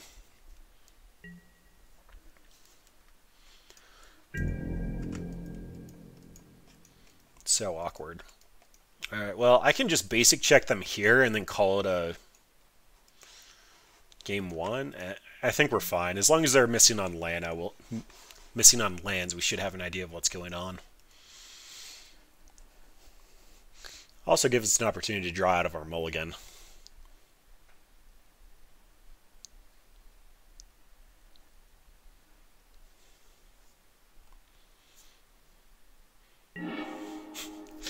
We look like such a weird Blood Moon deck. Alright, so I have to get a black source here. Which means Blood Crypt.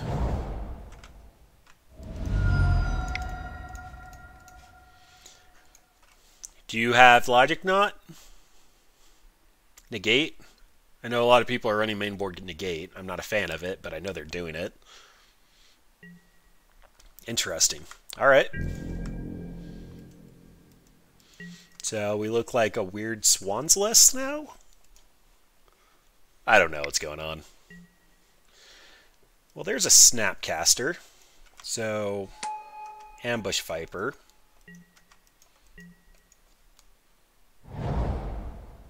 Is this Jeskai? Is this in here just to deal 2?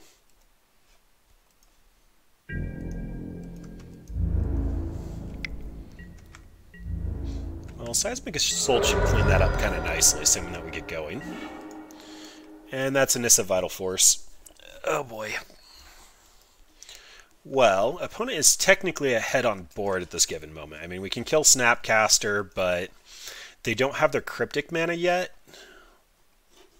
They might have Detention Sphere, but what I get to do here is Nissa Vital Force into a Lightning Bolt. Oh, this is so painful. Weirdest deck ever. Do you have Logic Knot? You didn't last turn. Alternatively, I could actually just minus and get the Bloodstained Mire, but if they are actually showing us Jeskai, looks like it's getting countered. And they are Jeskai. Interesting that they're showing us the red.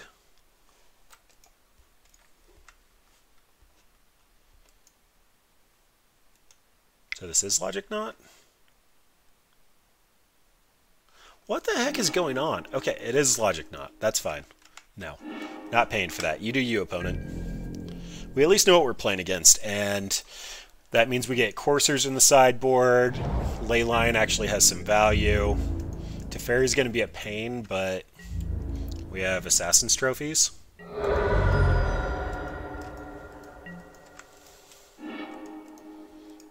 Ah, jeez. Alright, so that's also an awkward tracker.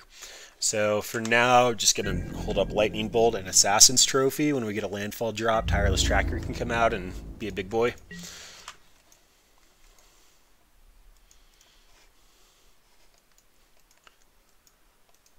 Basically, no matter what happens, Tireless Tracker is going to be eating a bolt here, but...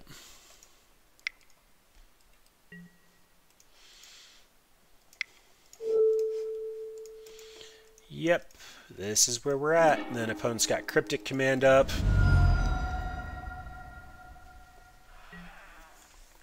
Six cards in hand, we're down on life totals. Same number of lands, but we have two colorless ones.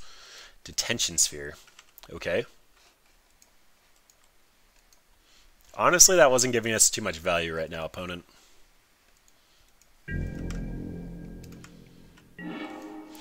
That might.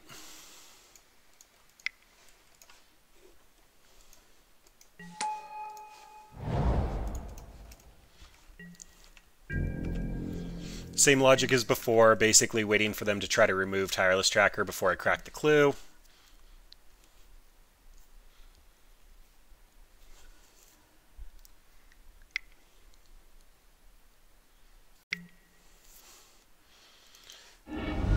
There's a Lightning Helix. I want to get a basic here. Some people's greed astounds me. I'm still half expecting a Blood Moon out of our opponent's deck, despite the fact they only have a basic.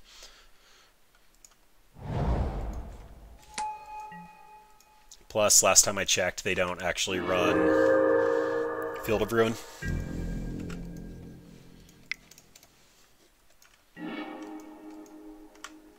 Alright, Sheltered Thicket's a unique one. So we get a K-Command, Sheltered Thicket, Assassin's Trophy, Clue. Weird Control Spot. Control Spot's not good against the pseudo burn deck.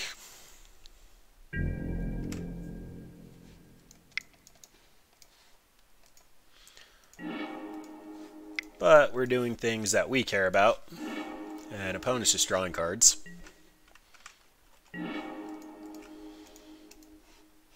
Ooh boy. That's a piece of candy. Are you going to Cryptic me so I can blow up your Celestial Colonnade?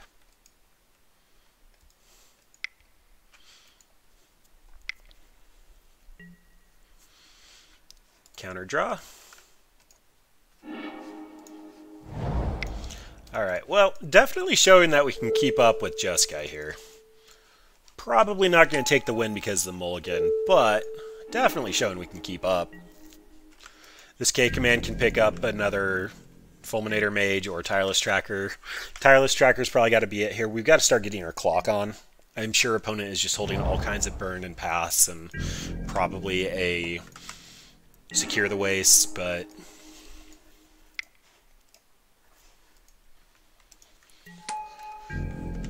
at some point, we do need to make a move here. So I'm also going to set a stop here. Or I guess not. Looks like I'm getting K-Command now.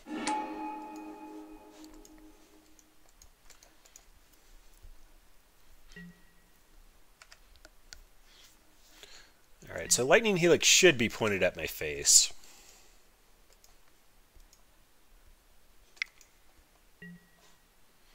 Yep.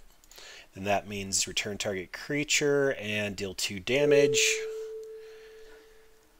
I just need to pick up Tireless Tracker. And I can't cast the Assassin's Trophy yet, so I'm going to start basic checking, figure out if I can keep my land destruction package in or not. We're going to 8, more than likely. Opponent's going to go... I guess I can't bolt, but... Alright, so Field of Ruin means that they do have a non-zero number of basics left. You've got to have a decent number for Field of Ruin to be applicable in your deck.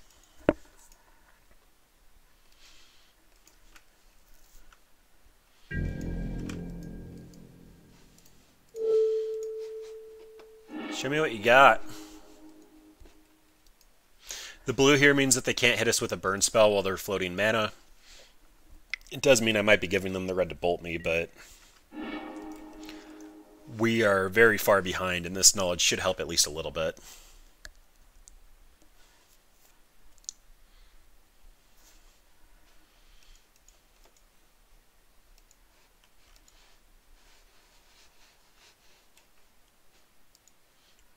So, basic, yes, no, maybe. Deciding if you want it red to bolt or white for maybe secure the waste. Blue.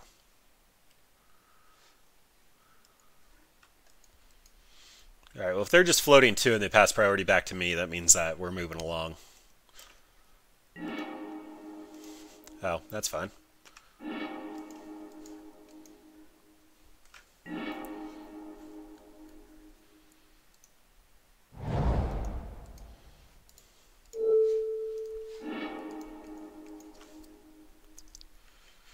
I want to see how dedicated you are to your basics.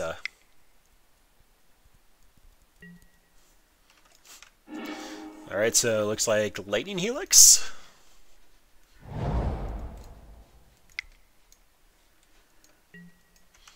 Yep.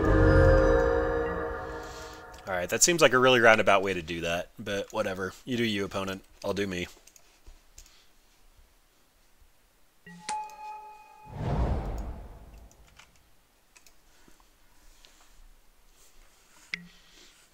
Yep, as expected, opponent had the path.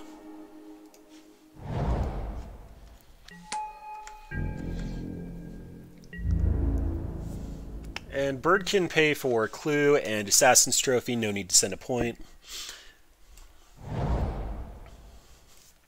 Sulfur Falls means 3 red, probably enough for Bolt Bolt. But the fact that opponent's not doing it means that they probably don't have it. Oh, really?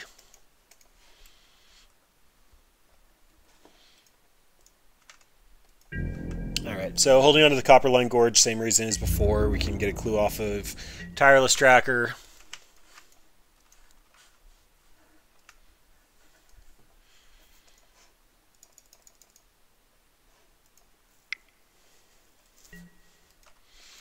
And there's a Snapcaster. So, blow up the Tension Sphere, see if they get more mana.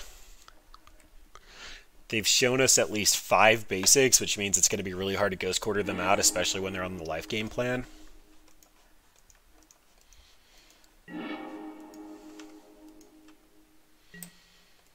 Alright, so Feldifine, they have 5 basics.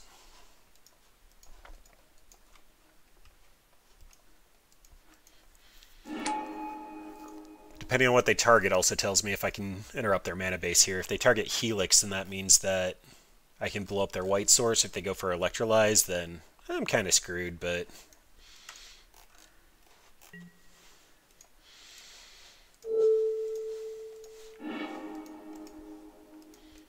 Oh, they would have just flowed the mana. It's getting to be a long run here. Might not play the 4th round. We're passing like an hour 45 here, and this deck's really not doing its showing, so...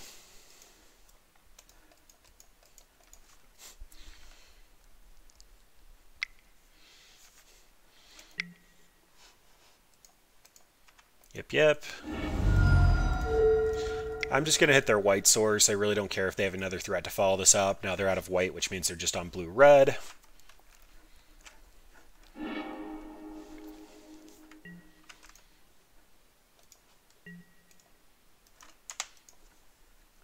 And you have an opponent? I mean, you can't Boros Charm me, but I don't think Jeskai runs Boros Charm.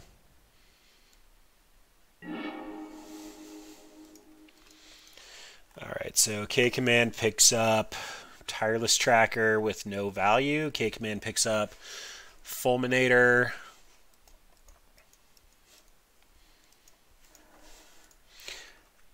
If they have a path, it really doesn't matter, so I guess it's going to be Tireless Tracker. Best chance of actually recovering if they are on blanks. So return target creature, target player discards a card.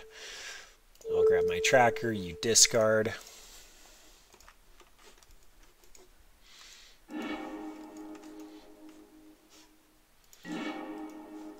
Alright, so opponent had two paths. Either that or they just ran out of white, so they knew the path wasn't going to do anything.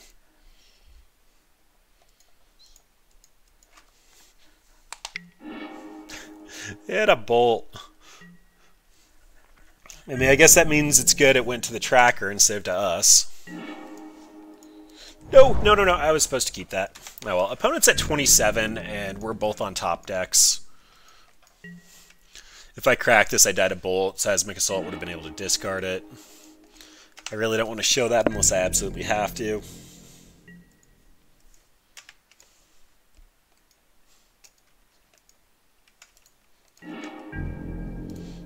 No. Ah. Double-clicked F6 too fast.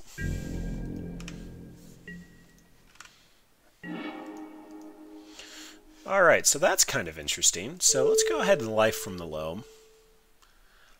Oh, I might actually start being able to hit him off red. Blue, green 1.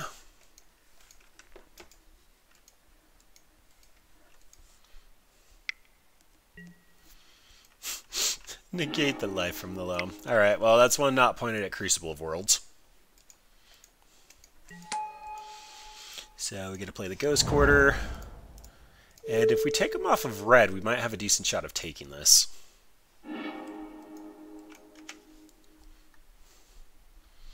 Being at 4 is not ideal, but there's a plan.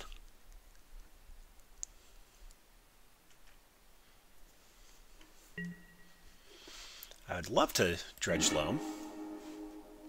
Play my Ghost Quarter, take you off a red source.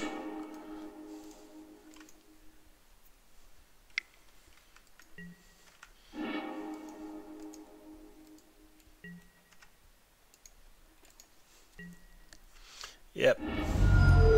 Alright, so running out of time here, but we have our combo. So now we get to cycle this, pick up Loam again, loam back some lands, and now we have 5 discards to Seismic Assault to deal 10 damage. So if opponent can just stay off of a little more action, we have a running shot here. Or if we end up finding, I guess we're not going to be hard. We get 1 hard draw. But Azusa would just let us completely take him off red.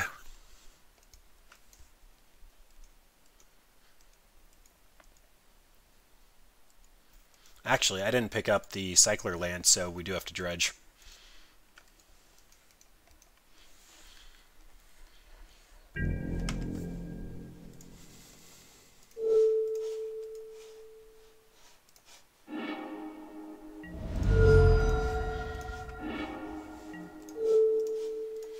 Yay, lands! Well, we got them below 20. I'm going to count that as a pseudo-win. Alright, so we get a Loam, pick up Sheltered Thicket, Stomping Ground, Stomping Ground. Play Ghost Quarter for turn, blow up a red source.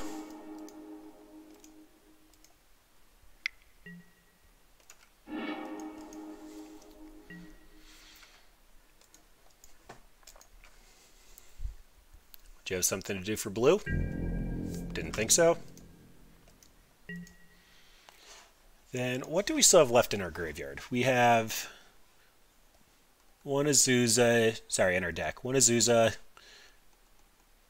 2 Rainy Map Excavators. So I can Life from the Loam, cycle, and that's it. But I'd end up being able to hit for 7 is 14. So we're close. I think I have to do this one more time, though. And we have opponent dead in a couple of ways next turn if they don't draw a bolt.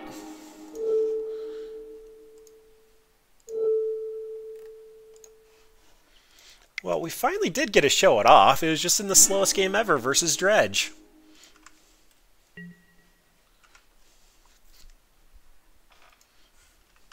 Or versus Jeskai, where we played Dredge.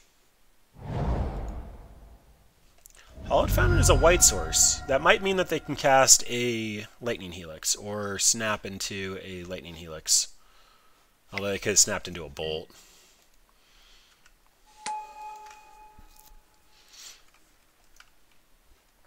Yeah, sorry, opponent, that's not actually going to do a ton long term. You get one more draw at a Bolt, I think. If you plus. You can minus on Seismic Assault, but you're not going to have red. And I also have this Molten Vortex that I've been sandbagging. Opponent's trying to figure out what the heck to do.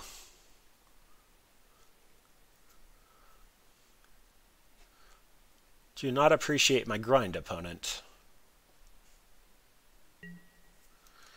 Alright, they're going for the draw.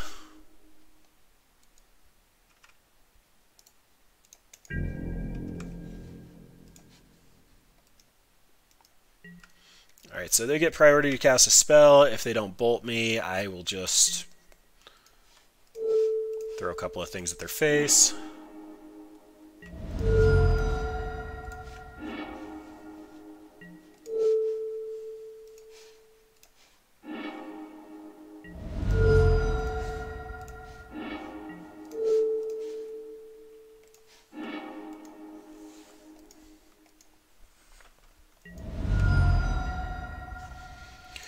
Dredge the loam.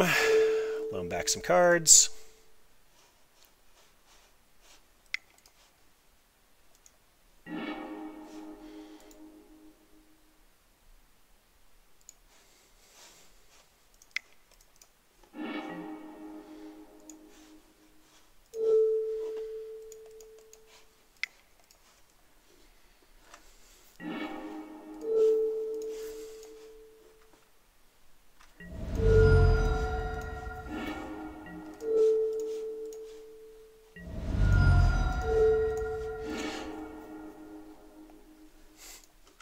Alright.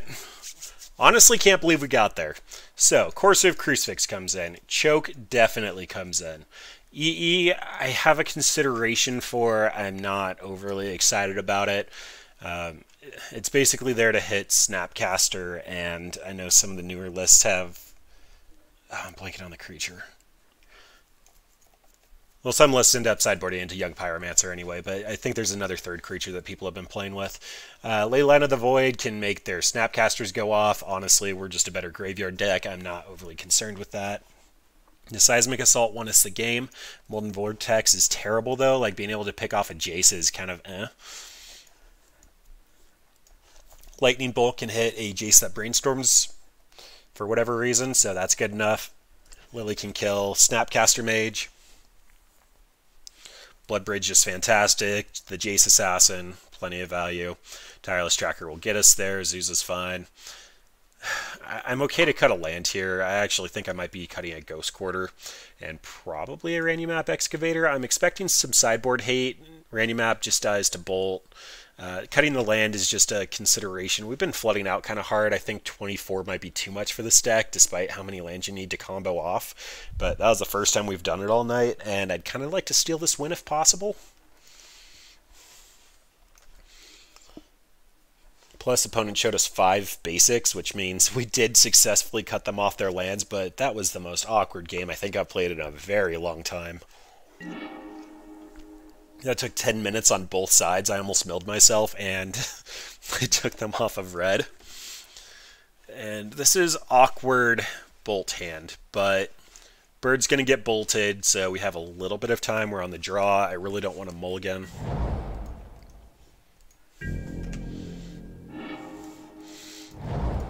Bolt my bird, bro.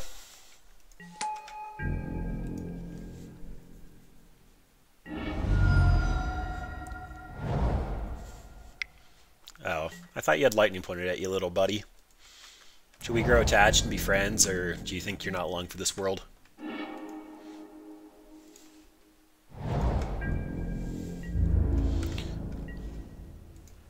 I'm specifically holding up K command here. I don't really think Fulminator would have been able to get past counterspells. I guess that would have been an argument to Fulminator now and K command next turn, but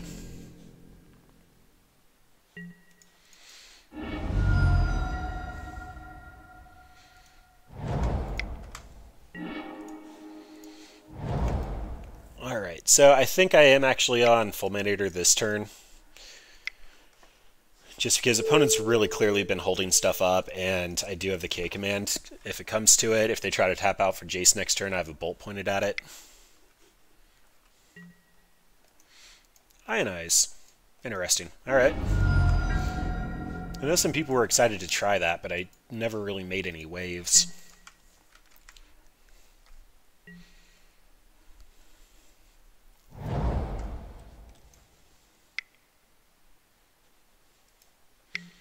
There's Jace himself.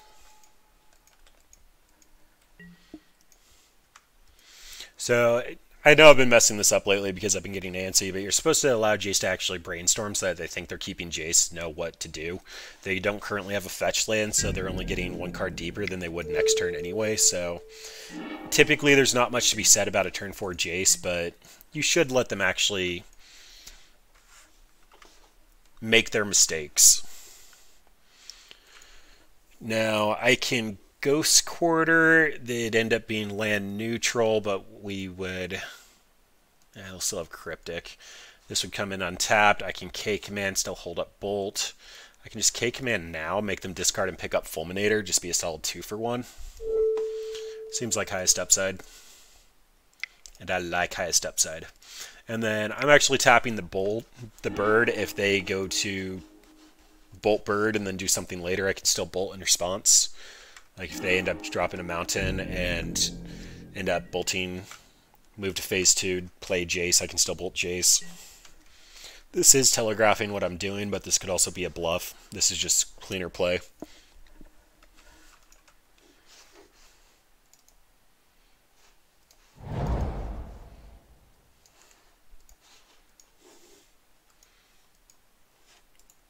I didn't play my land last turn.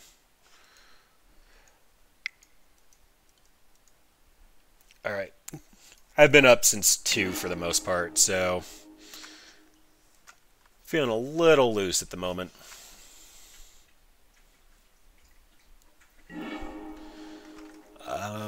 What do I care about here? So, Swamp would let me play Lily off the top. I have a Copperline Gorge to have double green. I won't be able to Nissa. Yeah, Swamp seems fine.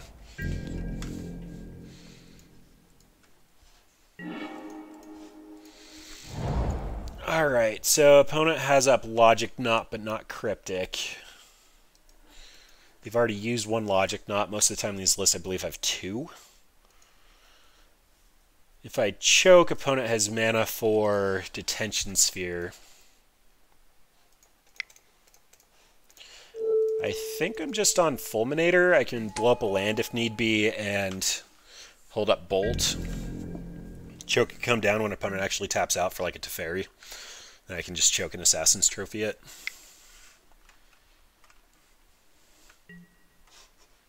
Lightning Helix face, decent choice. I'm going to take them off red now that they're tapped out.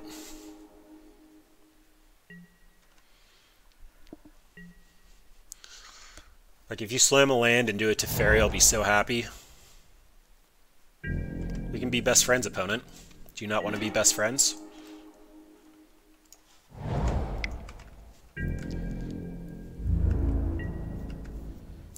expecting V-click? Alright, well, opponent has 4 cards in hand, and it looks like they're representing counter magic pretty hard. Tireless Tracker is going to be better when I actually have a land to actually pay off. I don't mind getting it countered if that means Choke's going to clear the way. And that's not super amazing for me.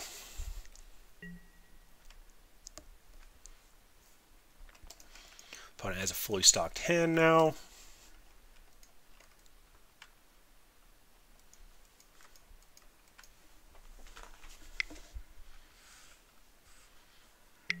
Oh, thank you, opponent. We can be bestest friends now. You'd like that, wouldn't you?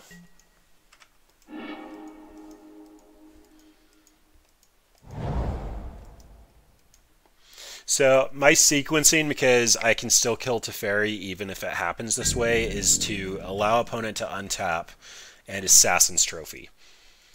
Because they'll only have 3 mana up, but if they interact with it, it'll cost all their mana for the turn. Allowing them to untap is telegraphing to my opponent I have multiple things to do, so they might even just let Teferi go. Yep, that's why we do what we do. So now I'm okay with the 2-for-1 to take out Teferi. They technically drew a card, so this is just eating both my bolts, but whatever. And Loam is fantastic. So I can Loam first, pick up a couple of my lands. Opponent is still off of red. Then slam the choke, and you have one thing that untaps. Ta-da! Then I'm going to run out Ghost Quarter. I'm not doing anything else, and I want this fetch land for Tireless Tracker. I could technically hit the Glacial Fortress here, but don't really want to give him red yet. That's going to be eating a Ghost Quarter pretty quickly, though. And I get my engine on. So opponent hasn't expressed any interest in Surgicling yet.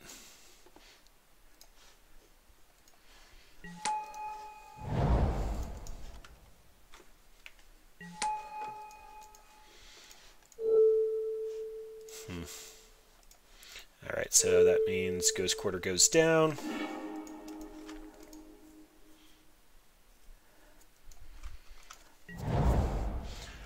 And opponent did have some Field of Ruins, so I am cautiously taking a basic. It might be correct to shock here, but opponent is technically a burn deck.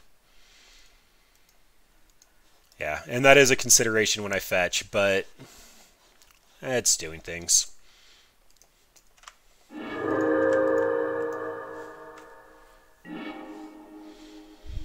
So I'm going to grab my Forest just so I can crack the Clue and Loam. Green 1. Yay, lands! Especially lands that can take opponent off of red in a burn deck.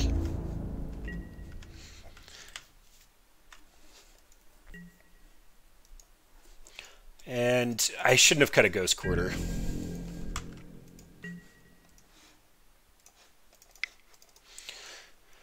I just shouldn't have done it, because I'm looking for a second Ghost Quarter now, so that I can take turns off of Loaming.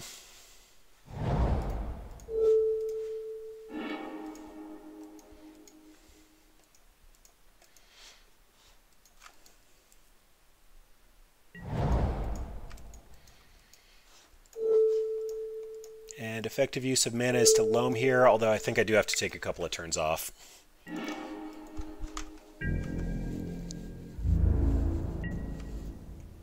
Opponent taps down, Assassin's Trophy can assassinate a land.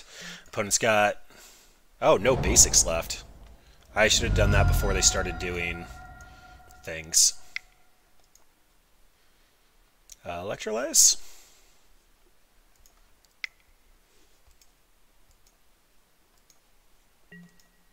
Yep. Perfectly fine. You get my choke. I get your Detention Sphere. And that's the game. All right, so we just crossed the 2-hour mark. I'm probably going to quickly play through this. I'm not overly excited about playing the last match. This one's been going on for a while, and I've been up for several hours. And I have another early morning, so apologies, but I am going to speed through this fairly quickly. Not going to make opponent go for kills. Like if things start going bad or we're getting mana screwed, I'm going to have to concede a little early. But this deck just showed some of the power. Unfortunately, it's similar to Blood Moon list. We care about hitting lands. We care about opponent not getting the right lands. Our best draws are when opponent gets screwed. And then we're also kind of dredgy. We care about our graveyard. If opponent takes out Loam, most of our synergy's gone. If our opponent ends up putting out a ley line, we have Assassin's Trophies that can take care of it. And that helps a lot. But when we have 2 random map excavators, a Crucible of Worlds, 3 life from the Loams. We've watered down our strategy a tiny bit just to be competitive with all the graveyard hate out there. But slamming a Nissa shouldn't be our best win condition. We definitely should have been able to beat the Sword of the Meek combo deck, but just didn't see the cards that we actually cared about. Yeah, this is definitely an interesting one, though. Like, here we're going to end up being able to Seismic Assault on 3 with the Birds of Paradise. It's awkward, but it is what it is. Opponent mulls to 6 and keeps. Puts a card on top.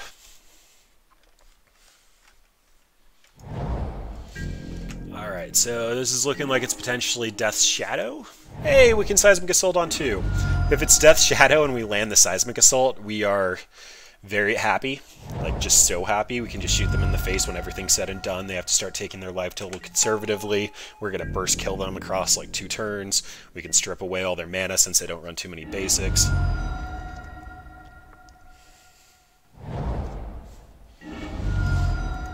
Alright, and aggressively shocking, Street Wraith basically confirmed.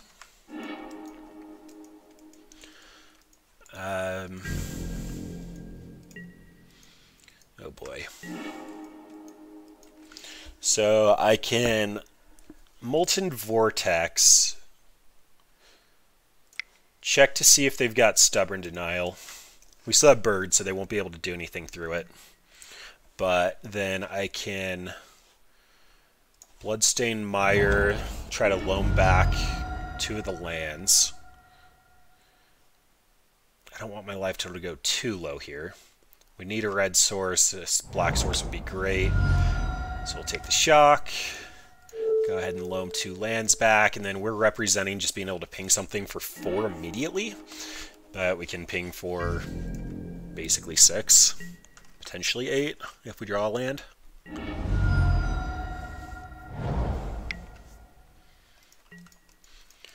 This is where Seismic Assault is better than Molten Vortex. Vortex is a little easier to start off early, but if we would have been stubborn there, the Seismic Assault just would have been wasted. And opponent doesn't have much reason to Stubborn Denial the first life from the Loam. He knows that we're going to have some lands, but it is what it is.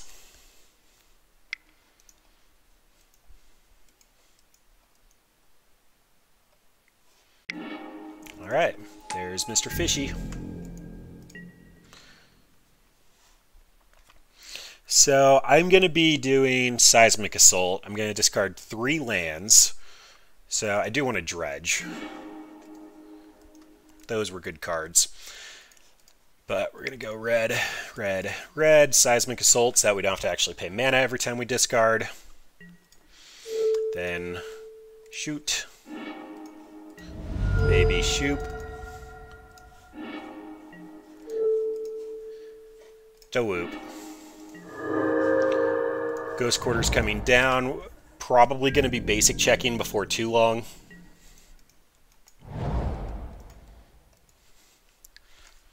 Loam's going to make it so that we can ping something for 6 every turn. Take it. We'll just dredge it back. We like lands. We'll put more into the graveyard. We'll try to dredge into our cycler. Yeah, the Seismic Assault resolving, basically, opponent's not in a great spot. And basic check.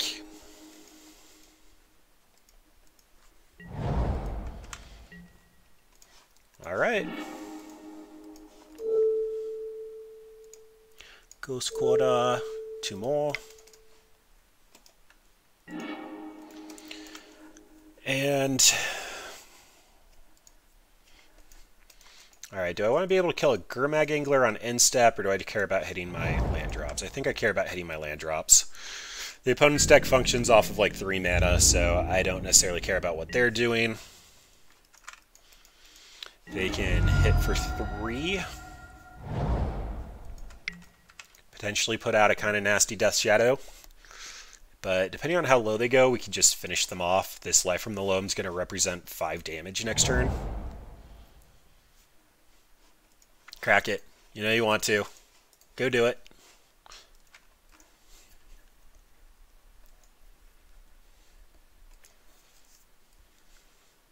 Yeah, Seismic Assault is quite mean against Death Shadow when they want a low life total. Because they can't really do anything here, and meanwhile we're just progressing our board state. So, funny line, I could have taken Sheltered Thicket and Ghost Quartered it, so I could loam it back. I'm expecting an opponent to try to Stubborn Denial me here. Oh boy, which means I need to Ghost Quarter. Sorry, the Ghost Quarter was that I could pick up 3 lands off the Life from the Loam, not the Stubborn Denial. There's a Snappy Boy looking for Thought Scour.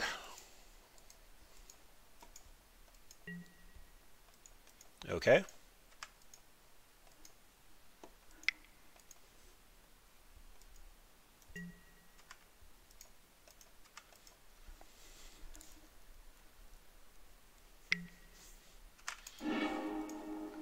Yep, go ahead and Thought Scour. That's 2 anglers down. I can deal with most of the rest of it pretty easily.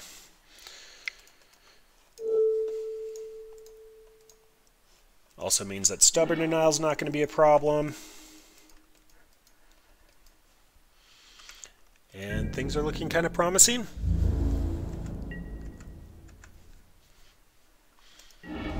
This Snapcaster doesn't represent any kind of a real clock to me. Basically, I just need to loam 1 more time and we win.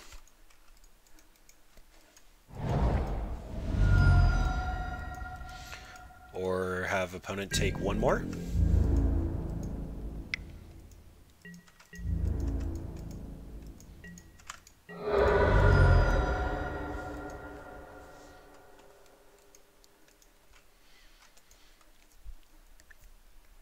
Fun, interesting games of Magic. Discard lands, beat Life Total Matters deck.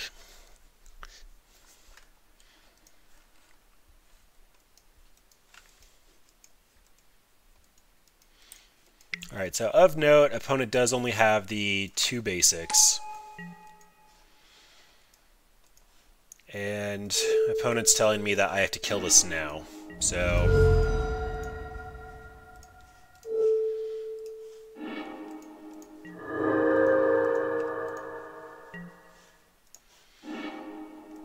Dredge Loam, cast Loam. If opponent... Yeah, opponent can't really do anything here.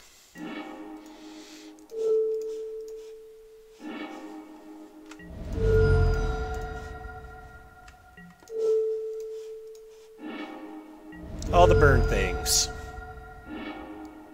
Life from the Loam. Deal 6 divided in chunks of 2 as you decide to. These are the burn spells I like. Alright, so Ensnaring Bridge comes in, they're on Kolagon's command, so that's whatever. Choke comes in, they really like their lands. Leyline comes in just because I like watching them awkwardly hold a couple of Gurmag Anglers. We're not here to grind, Nissa Vital Force comes out. Bloodbraid can steal wins. Liliana Last Hope doesn't really do anything. It can shrink a Death Shadow under Ferocious, but the times that comes up is basically negligible. Opponent's going to be bringing in Sideboard Hate. Lightning Bolts can always kind of go the distance. They're also probably going to try to keep their life total a little higher. We're basically looking to just obliterate their lands. I am expecting Sideboard Hate, and we have to make a good number of cuts, so I'm probably looking at this package coming out. We get 4 cards to cut. I think that's just going to be another Stomping Ground instead of Ghost Quarter. We seem to function better with 23 lands. We're still seeing a good number of them, but we're not getting flooded out overly hard. Molten Vortex is not as good as Seismic Assault, but it does what exactly we want to do with this deck. So if we hit 3 lands, we can kill most of their threats, or we can kill our opponent if they go low enough. Life from the Loam is definitely going to get surgical. I kind of am okay with trimming one and just trying to play a little bit more of a Pharaoh on the top of the board game. I think this does get significantly worse after sideboarding, despite the number of hate cards that we have. Kolaghan's Command is actually a little awkward here. They run it. We don't really want to destroy any of their artifacts. They only have Bobble. 2 damage doesn't really impact anything. And picking up a threat is actually relevant, but they didn't necessarily... Like, they saw our graveyard. They know we have to have some threats, but they might just leave and push, and that's about it. And that looks pretty fair. Ensnaring Bridge is hopefully going to do something. At least buy us a couple of turns if we have an awkward draw. This is a turn 1 Molten Vortex, turn 2 Life from the Loam. We can just win if opponent's not interacting, and Leyland's going to make it so that they can't abuse their graveyard. Thoughtseize here is probably going to take Molten Vortex. Alright, so they left up Stubborn Denial. I'm a little inclined to just slow roll this a little bit. If they had Thoughtseize, they would have used it. Instead, they're going to try to develop what they're doing. This is likely going to be a Thought Scour targeting us, although we're a graveyard strategy. Might just be Thought Scour to redraw. Yep. Called it. Goodbye Battle Rage. That's one of the bigger threats. Goodbye Death Shadow. Just cycle through your deck. Yep, there's Inquisition, likely taking the Molten Vortex, but whatever. We can get Loam in the graveyard, see if they've got Surgical. Or they might actually just Surgical this. Sheltered Thicket is cute.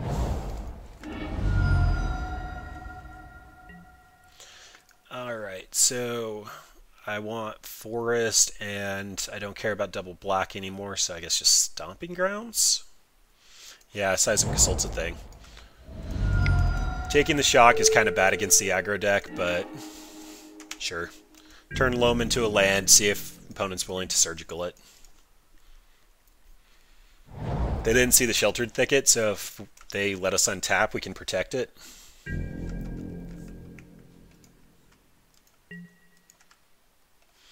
And I actually would like to dredge. Oh, those were good cards. Do I want to Azusa and just run out my lands? I don't think I do. Although they didn't Surgical us, so they clearly don't have it. So yeah, that seems fine. We have a red source incoming, just grab a basic. We get to Azusa. As long as we don't put any triggers on the stack, we get to run out both of these.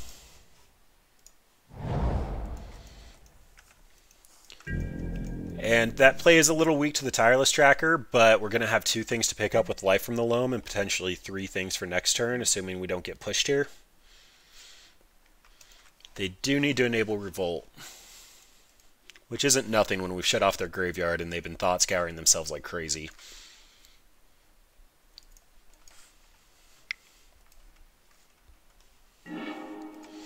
Collective Brutality. That's less than ideal, but that's alright. So we're going to dredge the other Life from the Loam, crack the Wooded Foothills, play out Tireless Tracker.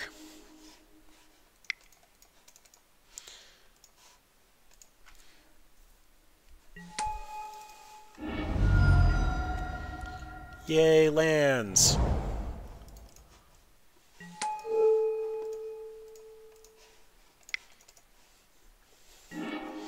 Yay, clues!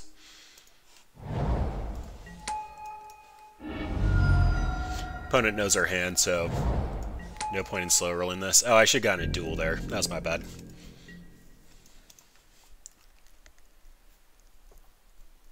My Tireless Tracker is going to be bigger than their Gurmag Angler. They're going to have to enable Revolt on a Fatal Push if they even left him in. And I don't need to dredge Loam. I'd prefer some gas like that.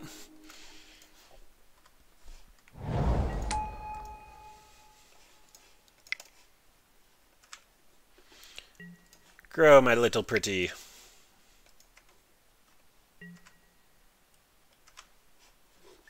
No replacement effects.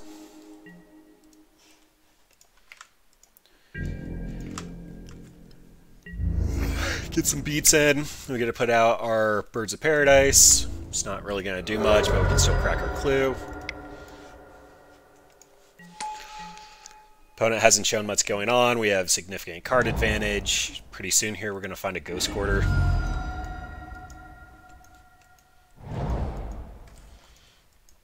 Hopefully soon, because that means Bolt's online. More importantly, though, means Revolt's online. Did specifically grow the Tireless Tracker to get out of Bolt range. K command. I will happily discard a card. It's going to be a land.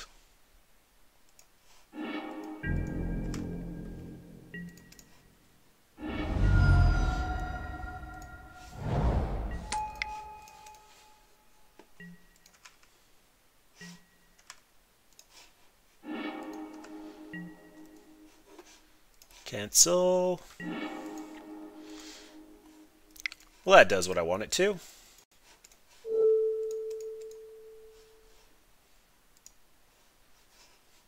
Let's get rid of your red opponent. You don't care about your red, right? Well, now the deck is finally showing what it's supposed to do. So, final record 2-3. I know I've said it a lot, so if you've watched the entire video, I apologize. Feel free to skip this. Just going to summarize a lot of the thoughts that I've already closed on. We are half Dredge, half Jund. That's not a good deck.